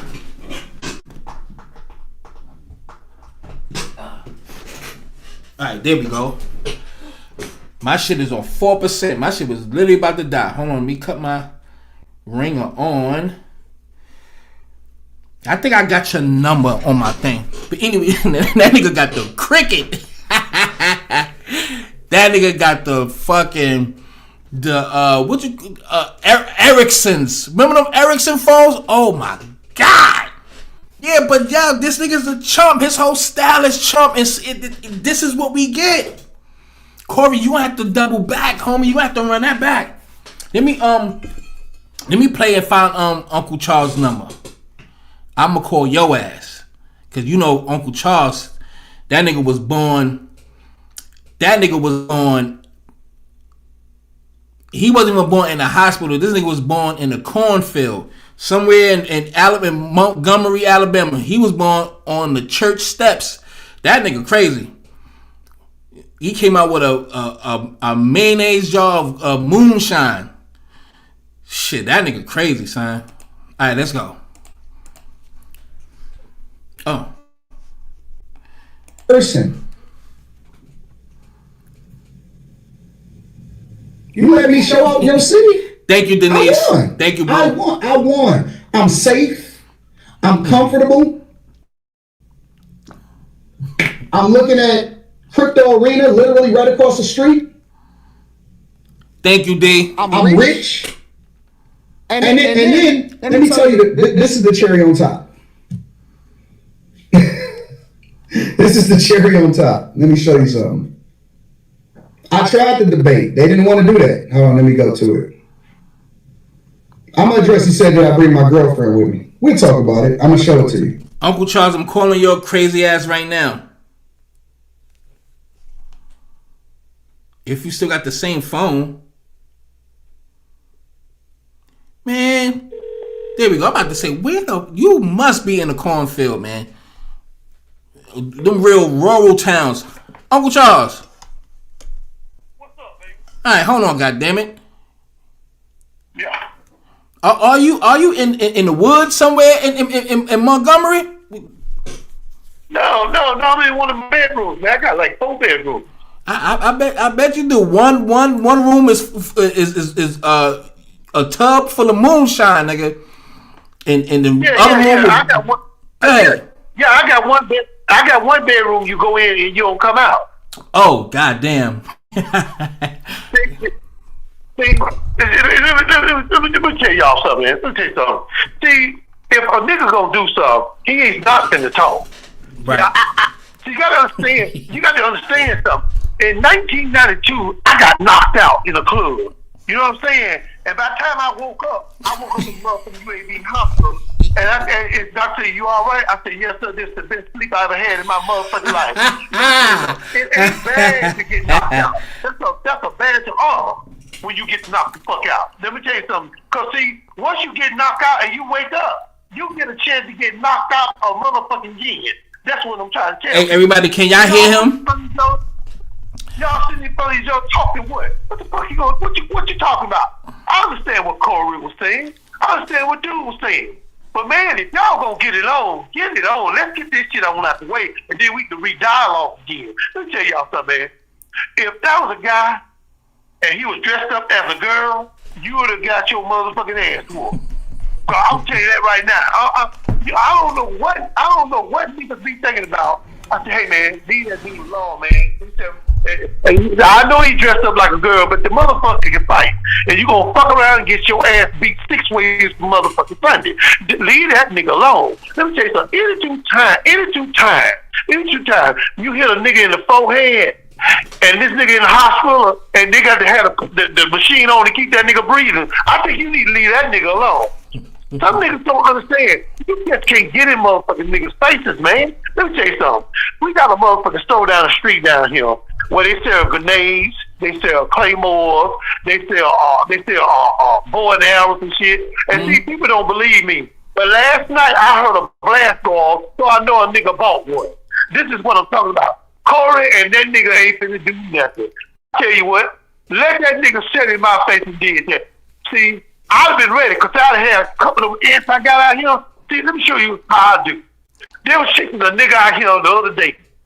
Police right in behind that nigga. That nigga tripped up and fell in an ant bed.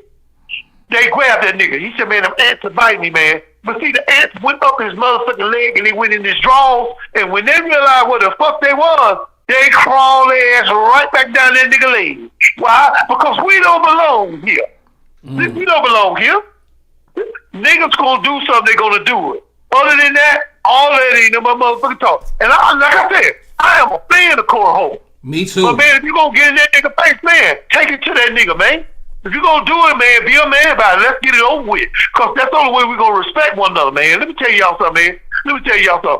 Niggas don't play in New York, and niggas don't play in LA. And niggas sure don't play in Birmingham. That's so right. if you gonna do something, If you gonna fucking do something, then do something. Let me tell you something, man. It was like a motherfucking fallout shelter around here doing New Year's Eve. Motherfuckers out here shooting hand killers. I got up under my motherfucking bed, and I had a gun in my hand. Yeah. That motherfucker scared me so goddamn bad, man. I went in there and took me 2 nerve pills, man. Yo, hold that thought. Hold that thought, man. One thing I can say about down south, man, let me tell y'all something. These motherfuckers, listen, New York born and bred, Brooklyn. Let me tell y'all something. Yeah, motherfuckers, they got shit on down south when they come down to these guns. These motherfuckers got some big shit. I'm in here, I'm chilling on my birthday, I'm chilling. I ain't even know, nigga. I'm chilling, and next thing you know, I hear, blah! I like some big shit. I mean, it my fucking walls almost. I'm like, what the fuck is that? Yo, this shit was so crazy. I thought niggas was shooting inside my crib.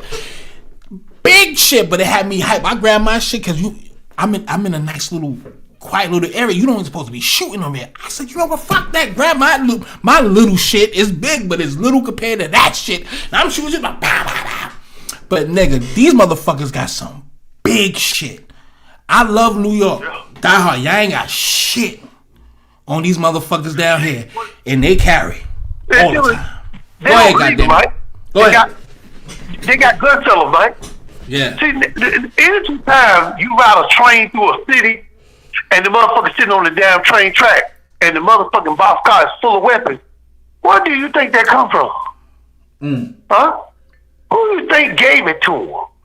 So let me explain something to you. I'm gonna say this to my brothers and sisters in the chat. I'm gonna leave you weapons to do what? Kill each other? Or what you gonna do, nigga? You gonna take pictures? You gonna pose with an M16 in your hand? Or you gonna kill some more niggas? Which one you gonna do, nigga? See, I ain't got time to be fucking around with you. I ain't got time to be fucking around with you because I'm thinking every night of how to make a contraption to get rid of your ass. That's right. You know, I got tired of motherfuckers coming up on my goddamn porch out here and fucking with my flowers. I grow them damn flowers, from little baby flowers to grown flowers. I got some yellow ones, some red ones. And nigga come up there and took my motherfucking flowers. I mean, you know I had to go talk to a fucking counselor for that about that. I said, you stole my shit. He said, sir, you can grow some more flowers. I said, but I don't want to grow no more flowers, Doc. I want them motherfuckers that was stolen. See? So I did something that a normal nigga don't do.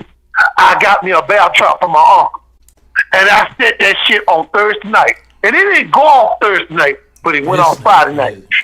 And it snapped. And I thought I had the nigga in the bear trap, but I got something even better. He got away.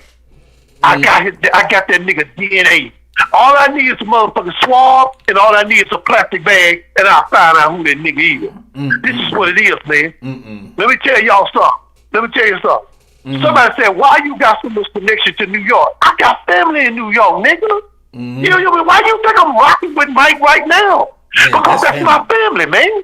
That's and right. Nigga, you ask too many motherfucking questions. Nigga ask too many motherfucking. Any 2 times nigga ask you more than 10 questions, that nigga might well be in your house. This is not a goddamn game, man. I keep telling people, man. I'm not finna outmuscle a damn nigga. Nigga, I wanna blow you up. I wanna blow you up in your house, and I wanna blow your car up, and I wanna throw these ants on your bitch ass. That's all I wanna do. I wanna see you fight against something that the police can't see. Them motherfucking ants I got out here. And I raised them from when they were babies. And I feed them. And I give them what they need to eat. So when I throw them on your ass, they're going to eat you down to your motherfucking ankles. This is not one of them. I'm not you talking about them fire red ants, right? Because, yo. Goddamn right. The one with the big head and the fat ass. Them the ones that nigga said big head and fat ass. You is crazy, son. Yeah. Yes, sir. That's the one that eat you down to your baby toe. That's the motherfucker eat you down to your motherfucking baby toe. This is not a game. See, I don't go around fucking with people. Like I said, when I go in a store, I expect to come out the same way I go in. But you know what, Mike? What's up? Something can come in your life and fuck you up just like that. Yeah. You know, be riding in the motherfucking car and it's 90 or 100 degrees. And it's a motherfucking fly in your car and you just can't get rid of that motherfucker. This nigga. But then you get up there to the dollar store up there and say, okay, fuck this. I'm tired of playing with this motherfucker. I'm finna get out this car. But what do? You get out of the car and you lock that motherfucker with him in there. Well, guess what, Mike? If I'm in the store and I'm shopping and it's 100 degrees outside, how much air do you think that bitch got? He ain't got much. So when I come out to the car and open the goddamn door and pull my ashtray back, that bitch is laying in the trough. Why? Because that's the heat he can't put up with. He put up with my heat, but he couldn't put up with the real fucking heat. You crazy. And that shit killed his ass. Hey, and that's what I'm trying to tell y'all up in New York. See, I got family in New York. I got 2 cousins in New York, so I'm rocking with New York. From Brooklyn to the Bronx. Okay. So anybody know that? We down south. We connect. So if any 2 times Mike called me and said, I need you to get this nigga, and I will get that nigga. I will have that nigga in the shower thinking about what I said. I had that nigga when he gets in bed, he can't even go to sleep. Because it's a mind thing with me, Mike. It's a mind thing with me. Yeah. The Art of War, Mike. Yeah. Read the book, The Art of War. Yeah, I read some of that it. book. Most of it. Read that shit. Because let me tell you something. It ain't all about using your fist all the time. It ain't all about using your gun all the time. Like I try to tell niggas, you know that nigga hands is bigger than female hands. You know that nigga got a big ass Adam apple in his throat. But then why would you go to the hotel with that nigga and all of a sudden he come out there with his wing in his hand and say, I made a mistake. No, nigga. You made a mistake. Ain't nobody with you with that motherfucker with that thing in his hand, so you might well turn the fuck over and let him run up your damn back like a typewriter. That's what you need to fucking do. Hey, hold on, because I want to ask you a question about Donnie McClurkin and TD Jakes, but before we go there, when you talk about the red ants, I remember in '96 when I was in Georgia. And these is not the BBL ants, the shit with the big head and the bags. I'm talking about them little fire ants. And I was in a group home in Winder, Georgia. Winder State Park. Y'all can Google that shit. That's where I was at. Nigga, we was like making like we fixed the park, make trails, we clean the cottages and shit like that, and build stuff and go through the woods, this, that, and the third, and landscape. So I had the weed whacker shit or whatever to kill the weeds, and I made a mistake and hit the fucking fire ant hill. Nigga, when I tell you them niggas got in my boots and my legs, they bit me up so I could have died that day. They like my throat like closed in it swelled from the inside, and my neck swelled up like it was closing from the inside. They gave me some green slimy shit, and then took me to the hospital. I will never forget that shit. In summer of '96 in Winder, Georgia, them fire ants, them shit say no. I would have been dead at the age of 16. Word is mom. But anyway, Uncle Charles. Have you heard about the shit, the Donnie McClurkin shit about, the little sexual allegations? I definitely want to know your thoughts on that if you heard of that, the Donnie McClurkin shit. Well, I'm glad you asked me that question. So I hope my brothers and sisters are listen and listen to what I'm saying. He's struggling, y'all. He don't know whether he wants some Wayne or some Coop Happy. Let me explain something to you. If you want some Wayne, then say that that's what you want. You're struggling to get something that you're not going to win.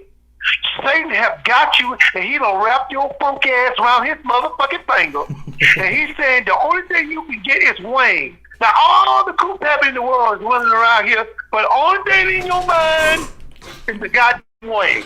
This is what I'm talking about. He's having a problem because it's his fucking problem. It's not your problem. It's not my problem. It's his fucking problem. See, let me explain something to you. If you want somebody to run up in you and put some peanut butter on your back, then nigga, that's your problem. That's not my problem.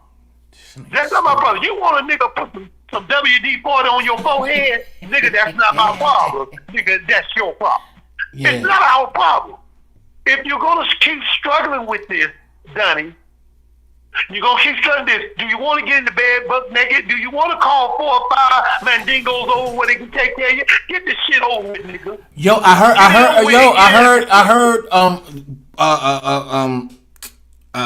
allegedly, I heard he has the house in Virginia, man. That's what I heard. That's what they saying. He got the house in Virginia. If y'all understand what I mean. Yes. And he running them niggas out of there like it's a special, like a $10 special. Let me tell you something.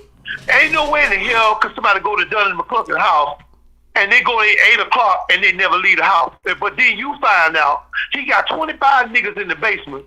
Buck niggas slung down 100 mustard sauce with a motherfucking rotisserie up there. This is what I'm talking about, Mike. Yeah, that's You got to be careful. Let me tell you something. You got to be careful because, see, a friend of mine, I ain't seen him in 20 years. Man, come on by, man. We cooking barbecue and everything. I get in there, and that nigga got some music in there. I seen one of the damn CDs. It's the Weather Girls. When you know the Weather Girls, that song, It's Raining Men. Hallelujah. It's Raining Men. Dog, hard and lean. I said, no, that kind of rolls my senses up. I said, what the fuck that doing in your radio set? What is that doing there? What the fuck is that doing there? You listen to the Weather Girl, and then you listen to the Village People? Everybody know who the Village People is. Everybody know who the fuck the Village People is. Hey, now one of them niggas got no clothes on. They Wayne just slinging one end from one end to the other. Now what the fuck you doing with that, nigga? This is what I'm talking about, man. So, Mike, what I can tell you is me and you, we on the same page. Let me explain something to y'all. Nigga, I don't know what your problem is. I don't know why you confused, but it's not my problem. Let me explain something to you. Anytime your girlfriend go to work for 10 hours, she come back, and nigga, you sling your wing against the wall, and you playing Mortal Kombat. Nigga, you got issues. Okay? Because you been sling your wing against the wall for so many times till something happens. What the fuck you gonna do? Blow the fuck up? Where the rest of the shit gonna go? This is what I'm talking about, man. Niggas need to understand. Down south, we don't play that shit down here. We don't play that shit. Okay? We just don't. Now, if you in the market, you got plenty of guys around here want to do that. Nigga muscle all up, gold chain around his neck, and now. Yeah, that was kind of crazy, Uncle Charles. Uncle Charles, you kind of detouring. You riding down Route 66 and ran into a cornfield, man. You're gonna be alright. But in conclusion, because I want to get back on track. Overall, what's your thoughts in conclusion, Uncle Charles, with your crazy ass? My conclusion is, if you like eating booty, that's your goddamn problem. I don't know nobody put mayonnaise and cherry juice on some ass and say it's good. But I guess I don't know what the fuck I'm talking about because everybody else is in on it and I'm not. So I said it to my New York brothers and sisters. Be careful, because Diddy is finna get out. And when he get out, it ain't gonna be no ass safe. So I say, go downtown while Diddy is locked up and get you some ass insurance. It's $199 and get you some ass insurance. So when he get out, you already paid up on your insurance and he won't fuck with you. So that's all I got to say, Mike. Hey, man, Uncle Charles, it's always been a pleasure, man. Go to bed, man. Drink. All right, bye. You know that nigga be sipping MD-40, nigga, with WD-40, nigga. That nigga is crazy. That's my guy. Salute to Montgomery, Alabama. And let me just say this real quick on a real serious note. I'll make it real short and simple. Some of the most powerful people come from Montgomery, Alabama. The young kids, what they did, the children's march, what they did, they made what's his name, Lyndon B. Johnson signed that motherfucking signed that bill. So Alabama has a rich, strong history. So I just want to give Alabama some of the utmost respect that they deserve. All right. So the movement changed from little kids, thousands of them going out there marching and getting hit with them water hoses. All the motherfuckers was from 9 to 15 years old, man. So I give them much praise and respect. So salute to all of those ancestors that did what they had to do. All right. Now, how long I've been here? It's about to be 2 hours. So I give it another half an hour, and then we're gonna break north, man. We're gonna get up out of here. So thank you everybody that's still here. It's a lot of y'all here on Instagram. It's a nice amount on Twitter. Thank y'all. I don't see Kick yet, but people on Kick. So thank you everybody for tuning in. I'm gonna play a little bit more Anton, and then we're gonna jump to Craig Smith, then sidebars, then we out. Ooh, excuse me. And if nobody didn't hit the like button yet, you should hit it now for the algorithms. I'll gladly appreciate you. And for those who's new, for those who's in Twitter, if y'all haven't subscribed to my channel, go to All Viral Access Media and subscribe. And check me out, man. Rest in peace, Nipsey, when he said on that song, check me out. Rest in peace, Nipsey Hussle. He tried to have a regular show. They don't really want to talk about that regular shit no more, bro.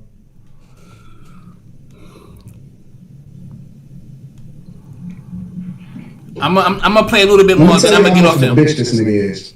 I'm gonna show you. That's a hate. Get here with this Conversation that happened. Why are you so easily offended? that shit will lead to some danger. Will we please stop Trust me. the tough talk?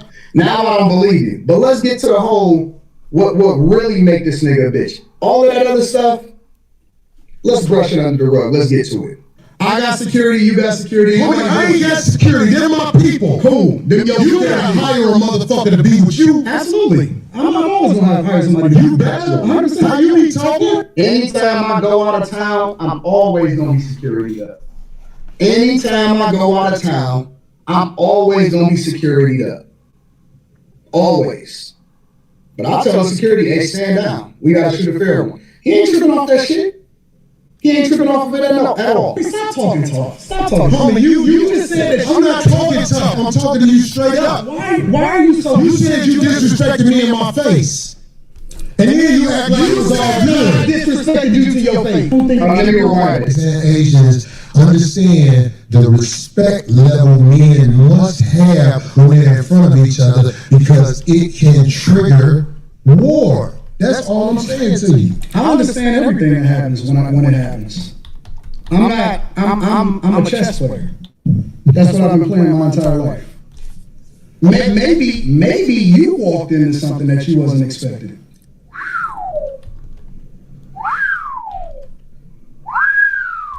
In another word, TikTok ads allowed us to quit our day jobs, get a warehouse, and even hire employees. We've had a 1,200% increase in sales using TikTok ads.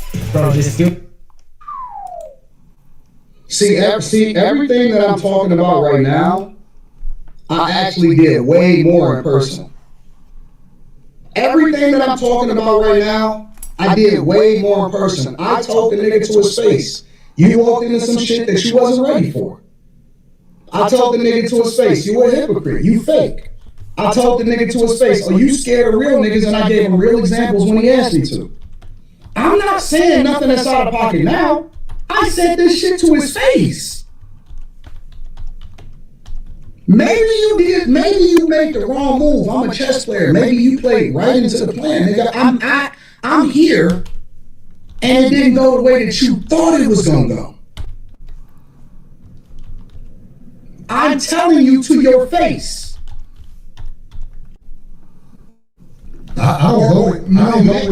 Maybe I knew what you was going. Why you stuttering, nigga? Don't do before you did it. Maybe. But I tell you what, that's a dangerous game to play, especially if you got a life that you live in. Because I'm telling you, man, there's a lot of people. I don't want to hear none of that threat shit. In the cemetery that didn't know it was going to happen like that fast. That's why out here I try to walk under the code. There's a code down here. No, you don't. And no, you don't walk by the code. No, you don't. That's why I said. You said I don't want to go? No, you're hypocritical. I told you that to your face. No. I told you to your face, you a hypocrite. I told you to your face multiple times throughout the show, no, you don't walk by a code. And yes, you are a hypocrite. Yes, you are. You are. You are. This is what I'm saying. This is what we get after all of this. Because really, I can't stomach all of this. To be honest. This is what happened when you let the lame, zesty niggas feel like they got the upper hand. This is what he get. This is his moment. This is what he wanted. So he's going to capitalize off this morally. You don't even have to, financial don't even mean anything at this point. It's about status, his masculinity, and his so-called reputation. Now, he could use this to even act more tougher, if you will. I can't stomach all of this conversation, but I will respect him standing up. Regardless, I don't like, he's a tether. I'm not going to talk about tethers at this moment. This is not fit for this live, but y'all know where I stand. Now, for those who know, y'all already know where I stand with tethers. I don't fuck with them. I'm FBA all day. But the ones that's not tethers, that's Caribbean, Hispanic, or African, I fucks with y'all if you don't operate as a tether. Point blank, period. So with that being said, I can't stomach this dude. To be honest, I can't stomach it, but I understand. I'm gonna play just a tad bit more, and then we're gonna switch to Craig. Just a little. Matter of fact, let me ask the people. Let me get the consensus. Press 1 if you want to continue to hear the next 5 minutes, because some may not have heard this. So if you want me to play a little 5 minutes more, if you want me to play 5 more minutes, press 1. Press 2 for no. God damn it. Are a hypocrite.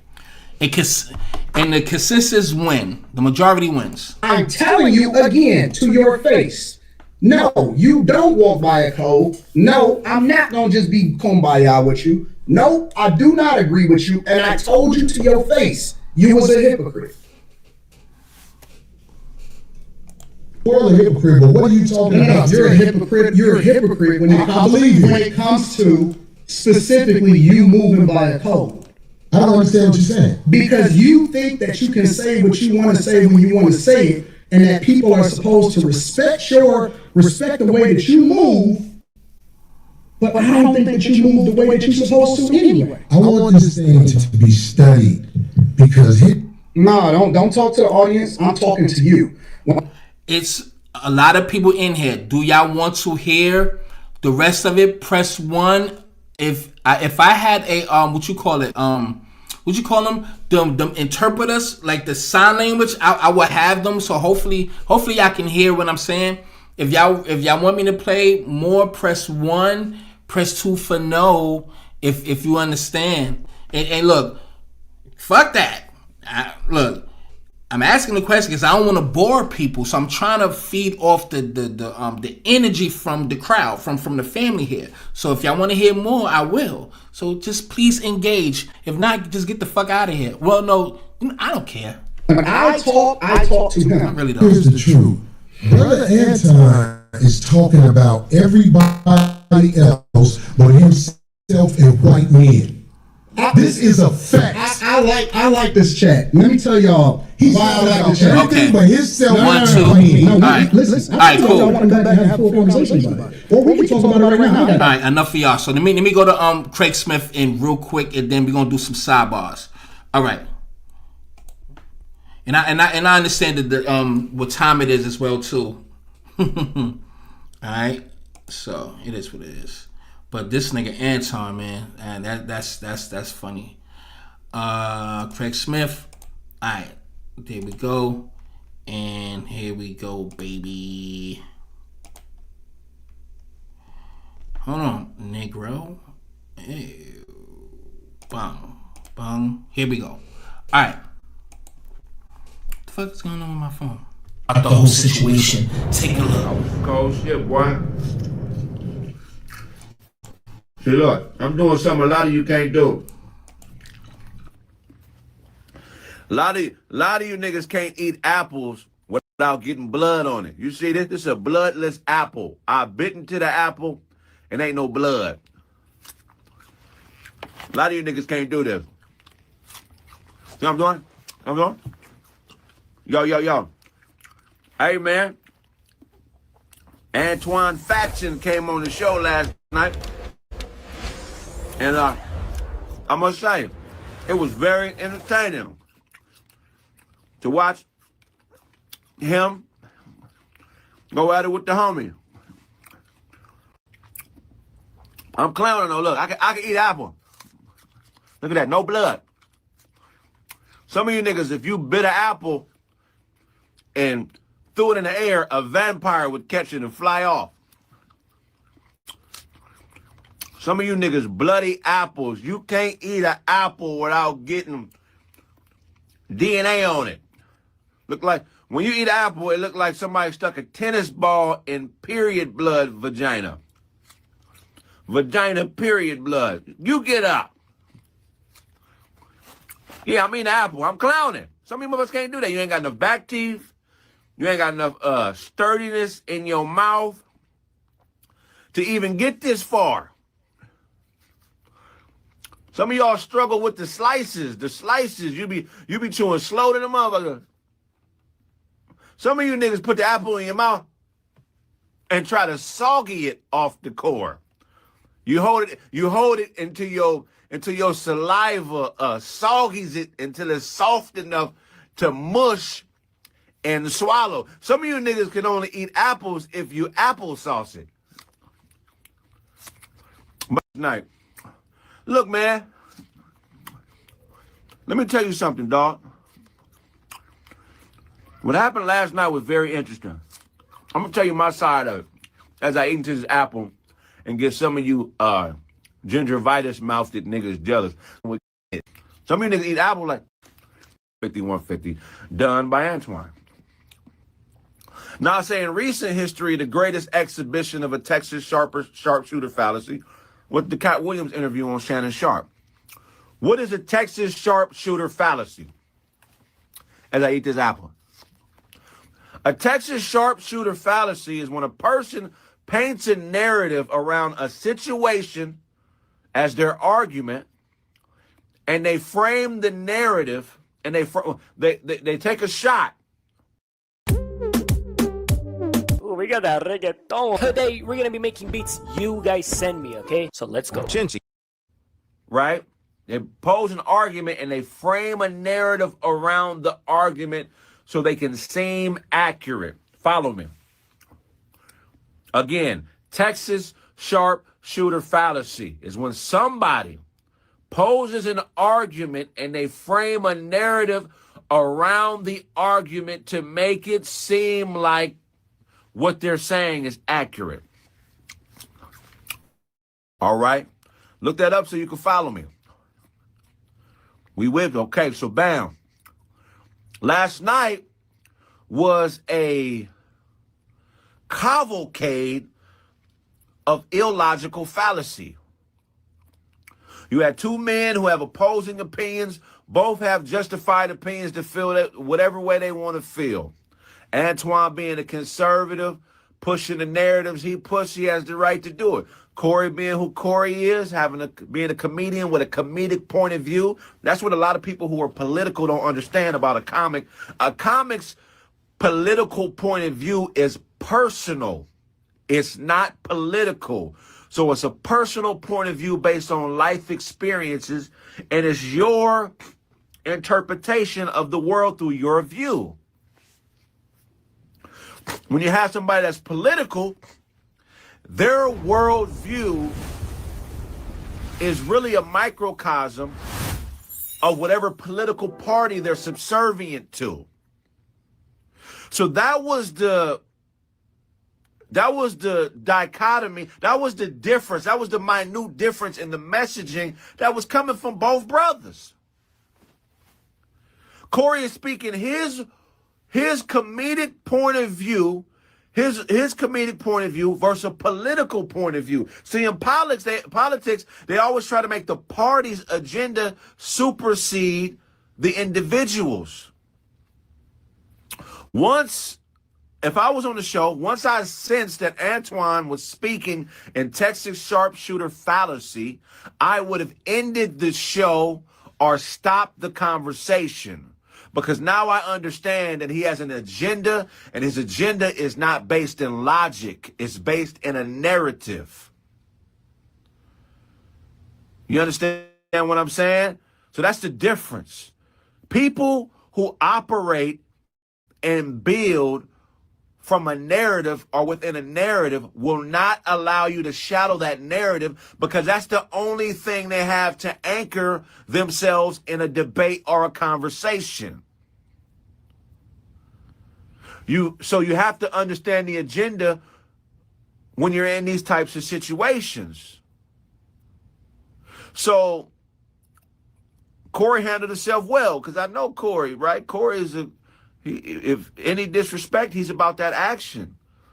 You know what I'm saying? So, but when somebody's running a play, you can't just be about that action, because if they're running a play, you could actually be carrying out somebody else's agenda by standing on something that's connected to your principles. Because when somebody studies you, they understand your principles and they base the narrative around the triggers that would be markers inside the principles. Do y'all think he's making sense? I think he's making a lot of sense with that, because he did, just like somebody said right here, that what's that? I got the hookup. Anton energy was off as soon as the interview started. By his explanation of the situation, his only motive was to make the content he could profit off of. And that is a great analogy, because his attitude, the energy was off. And again, he was playing chess. Corey did peep it. Only thing that I just disagree with was him not checking him when he did it so many times. But then again, everybody moves different. And he did not want to fall into the agenda or paint a narrative about people like Corey or Corey himself by being emotional, as he says, to basically execute his plans to make him fit an agenda Anton is trying to convey to the public. So when he go back on his show as his conservative views, when he do talk about black people, like how he does, that is an example that he could use firsthand, because he was the example. I'm gonna show you the example because I was there and this how it went. So it's almost a lose-lose situation for Corey, but it is still I would say it's still a victory for Corey as well, because he played his cards right. And however, everybody still have their thoughts and perceptions on how it transpired. We can't get mad at other people's opinions. Everybody is entitled. I just feel Corey should have nipped that shit in the bud after so many times. I could see 1 or 2. 3, you pushing it, but 4, 5, 6, 7, oh nah. That's just me personally. And those are bars. Let's continue, goddammit. You have. For instance, if you're a Christian or if you don't agree with a homosexual lifestyle, they will say things. It's called a dog whistle in politics. They will say things that trigger you and evoke a response that makes it seems like you're being emotional. That's why Antoine started being very direct and started being very accusational, because he was trying to trigger Corey. And it worked for a bit, but Corey caught himself and handled himself like a G.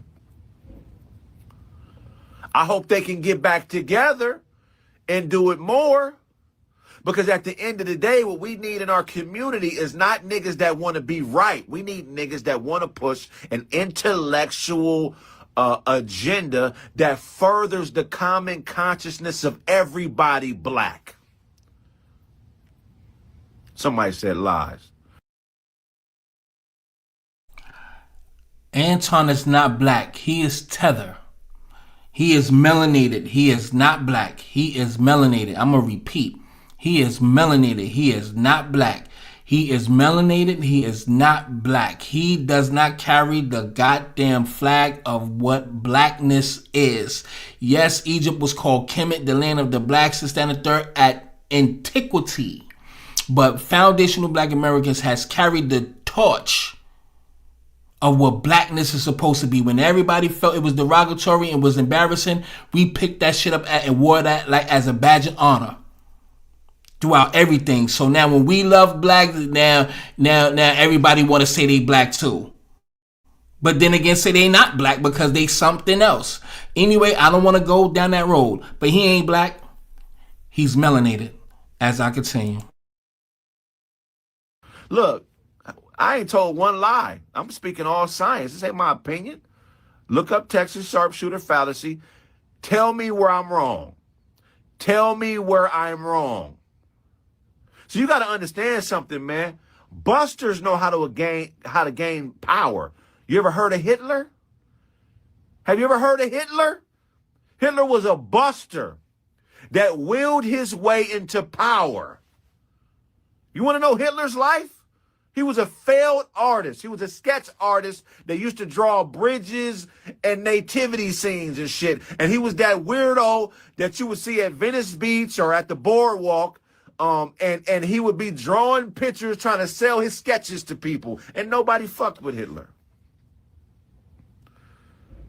Then he reinvented himself. He reinvented himself. See, this is what I'm telling you, man. The rat, all that shit, I get it, man. But we having an intellectual conversation, right? When you use a term like a rat, explain to me what you mean. You mean it in a street way, like in a hood way? Because you can't apply that thinking to these types of niggas, man. Do your research on most cult leaders or most dictators or most people who rose to power and did some absolutely heinous things.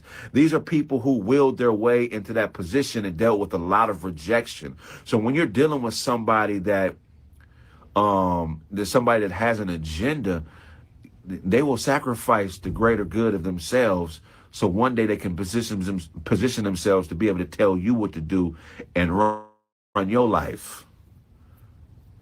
I'm telling you, you can't stop just you can't just come with the buster bitch nigga talk, hoe nigga talk, rat, coon talk. You have to understand what's going on completely, even if it don't match how you feel. If somebody is dealing in narratives and speaking in fallacy, they're trying to evoke emotion to make you seem hypocritical and control people's view of you. We have got to the point where literally anybody can build a fully working app without knowing how to code. This is Base 44.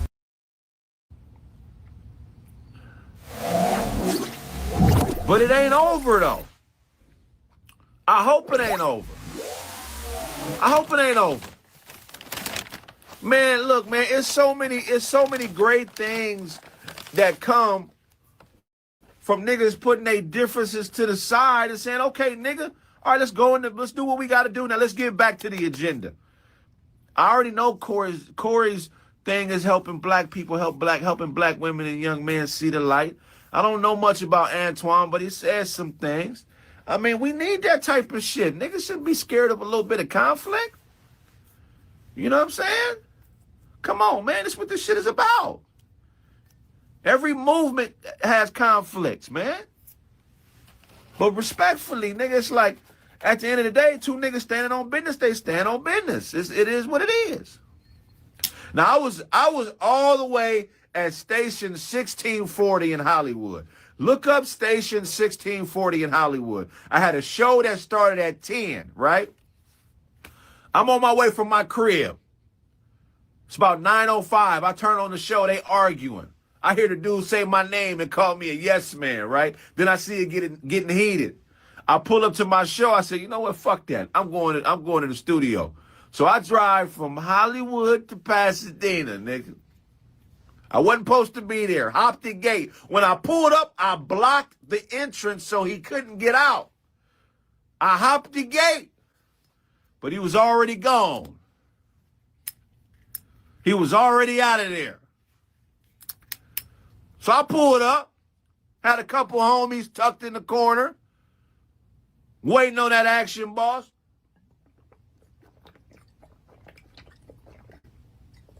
I pulled up.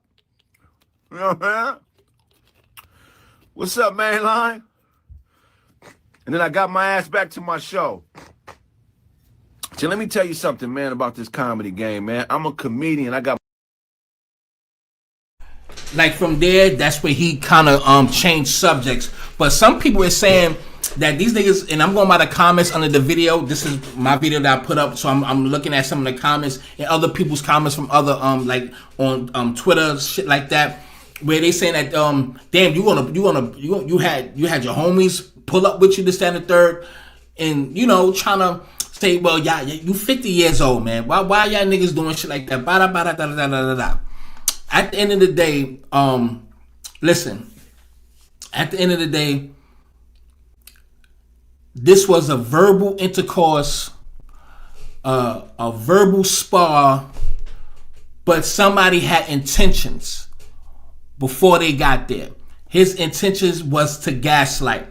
Now, listen, this is as I close, right? Because, I had to make notes and stuff like that. So, I'm good at freestyling, but sometimes I miss a lot. So, let me just say this about Anton and about Corey Holcomb, man. So, let's be honest about what really happened here, man. Anton Daniels wasn't standing on some higher moral ground. He was playing chess with a nigga he already clocked as emotional, right?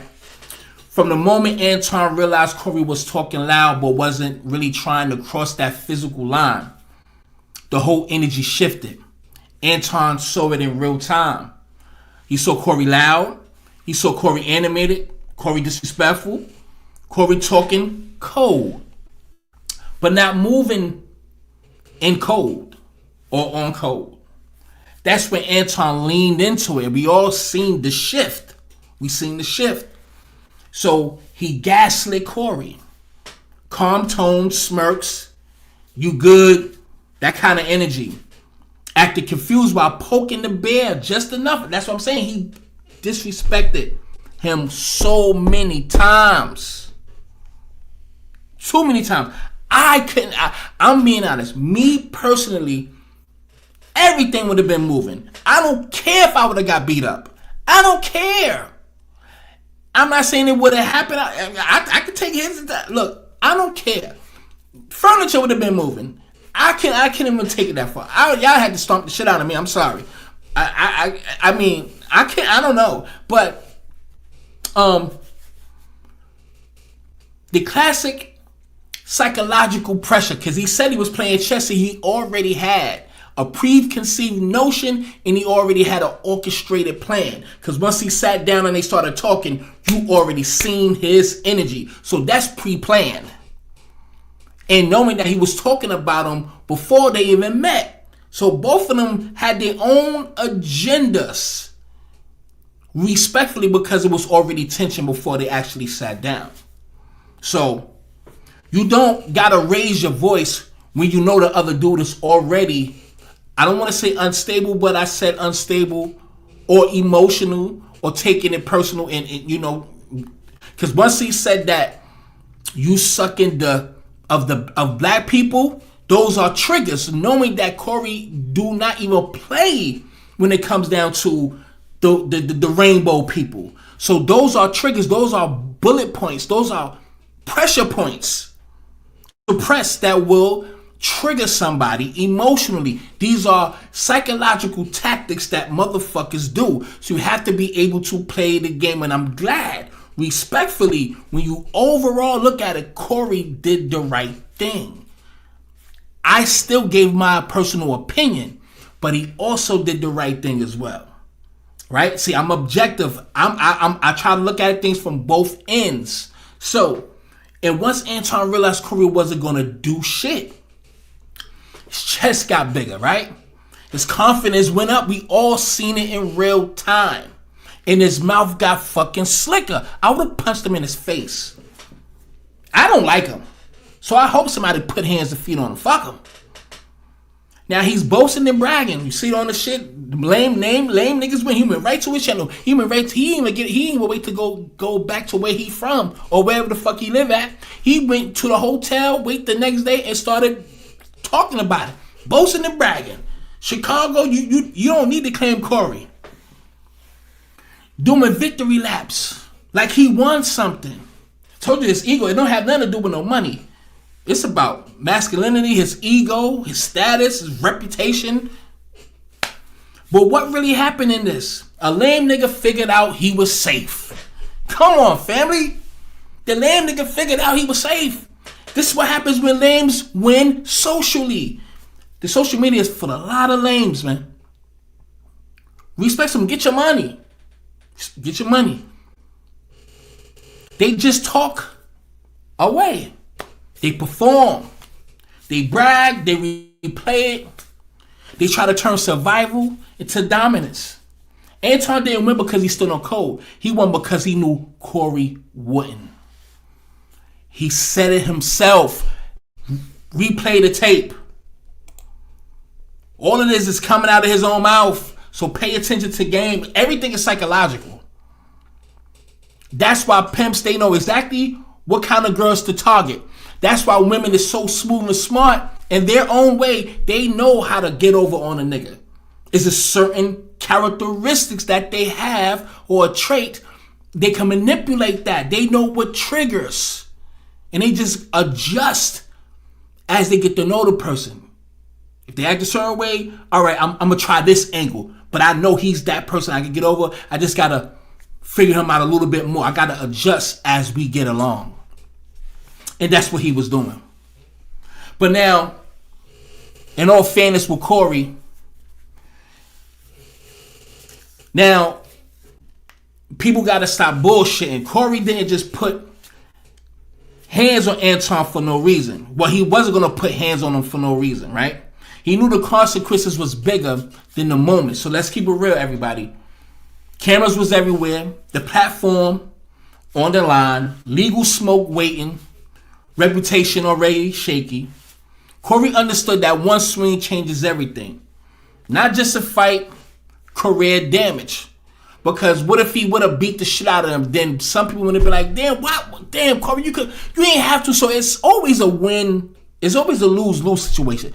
Damn if you do, damn if you don't. That is a foundational Black American proverb. Damn if you do, damn if you don't. So somebody gonna say something anyway. Somebody gonna judge me just by what I said during the beginning about Corey. But I know the flip side too. So regardless if I do understand that he was right all along, even though if I was in that position, I would have did otherwise, it doesn't matter. Everybody's going to judge me point blank. Regardless if I'm looking at it from both sides. You see what I'm saying? Lose-lose situation. Everything is psychological and it's how people process information in real time. Now, he understood that one swing could change everything.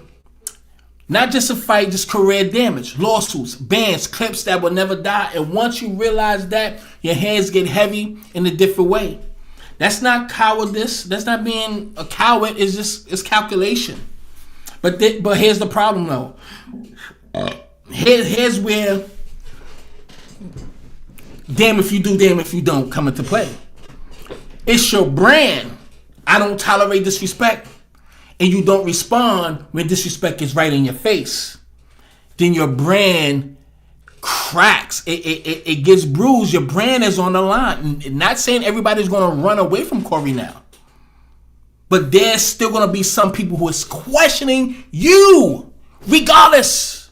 People is still going to judge him for not even putting hands on him. Literally putting this motherfucker in this place. I hope y'all get what I'm saying. So the brand is going to take a hit, and it's taking a hit. That don't mean he's going to lose his money or go doing his shows that he still do. He still got tours coming up. He's still posting up where he gonna be at. Now he did it earlier today, so he's still moving and shaking and banging.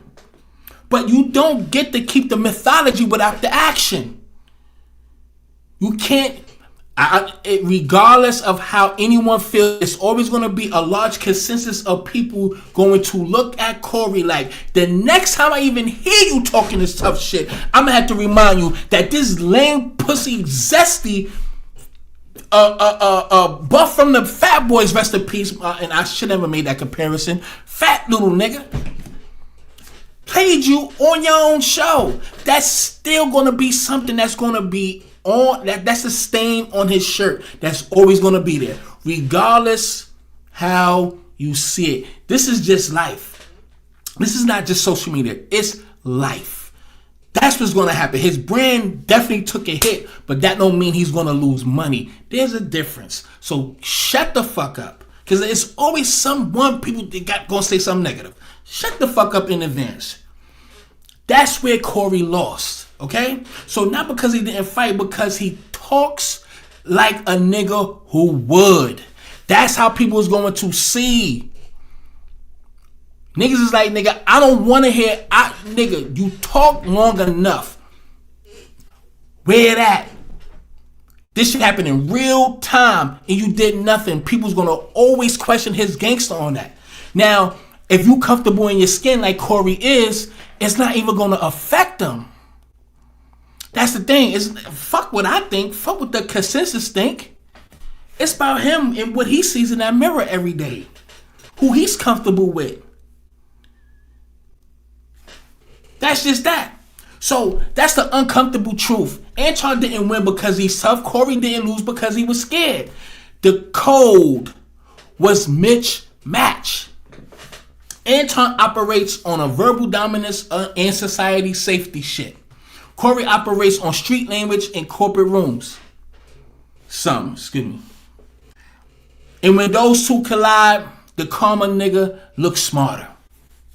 The louder niggas look reckless. And the audience crowns a winner, even if it's bullshit. As I close, you can't threaten a line you're not willing to cross. You can't sell code if you don't demonstrate it, man. I'm going to repeat that again. You can't sell code if you don't demonstrate it. And you definitely can't be shocked when a nigga plays you and plays with you once he realized you're boxed in. This wasn't about fighting. This was about leverage. And Anton had it the whole time. That's all I can say right there. That's real talk. So, you said, this is why I put the link, Culture. Respectfully, brother, if you have anything to say, you can jump on the panel. That's why the link is there, to have a verbal conversation. FBA, why we acted dumb? We have seen and heard enough. Stand up across the nation where people are under attack. Oh, okay, all right. So I'm reading what you're saying. So, all right, so you talking about FBA? I agree. So I take everything I was about to say back. The only way Corey can recover from this, he must slap the shit out of Anton when he see him. Until then, Corey, no more tough talk. See, this is what I'm... Regardless of what people say, this is going to remain. Your brand took a hit, a major hit. That doesn't mean you lose money. That don't mean your comedy tours or comedy shows across America stops. But the brand does hit. All the extra tough talk, people's going to look at it regardless of how high or strong your pitch is. When you talk a certain way, they're going to question you. Like, this is a great example. Zoe and Ari Spears. Ari Spears have that aggression, that talk, that shit, just talk, that tough talk for nothing. All that talk, tough talk, and he won't even bust a grape in a fruit fight. He looks like he gonna fuck something up. He has the persona, the vernacular, the look, the size, but don't do shit. When Zoe got his ass, the nigga wanted to sue Zoe. After talking that shit, he still talk like he's tough, but nobody take him seriously. See, that's what takes a hit.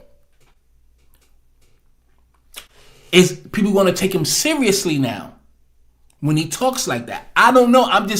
I'm saying the consensus, the thoughts of what the consensus think from on a positive and a negative. But we have to be realistic. Again, I take Corey over Anton any day. And that's a pause for the weirdos in the back. You dig what I'm saying? So how long I've been here? 2:30? I think I've been here long enough. I really think I've been here long enough. Let me see if I can do a quick sidebar. I did it long enough. Salute to Corey. I fucks with Corey. So salute to Corey. I got none but respect for Corey in the 5150 show. I definitely fuck with Craig Smith, funny ass nigga. D, salute to you, sweetheart. So I fuck with Corey, but I have to look at shit from both sides. I'm not swinging on nobody's jock. If I fuck with you, I'ma still be honest. So that's just that. Let me see what else I got, man. Let me see. Hold on 1 second, man. You know what? Nah, I've been here long enough. I've been here long enough. Everybody, I thank y'all for tuning in. If you haven't shared, please share before you leave. It's not gonna kill you. Share this live before you leave. If you haven't hit the like button, hit the fucking like button. Thank you in advance. If you're new to the platform and you like this live or whatever, you fuck with it, please make sure you subscribe. For those on Twitter, thank y'all for watching. Make sure y'all follow me on YouTube, motherfuckers. All right, y'all still in there, and thank you for watching. Kick, same to y'all too. If y'all on Kick, go on there too. And let me say this too. Y'all follow me on TikTok as well. I'm gonna have to put my link in there. I'll do that another time. But I need y'all to go on there so I can start going live on there as well too. So follow me on TikTok, Mike Larry BKLYN, some shit like that. It's definitely not in the description under the video. It's the wrong one. So that one got banned, and I'm was like 16,000 followers, man. So anyway, I'm at 5,000 now, something like that. Anyway, on my new one. Anyway, thank y'all for tuning in. Y'all have a great night. Be safe. Bye, motherfuckers.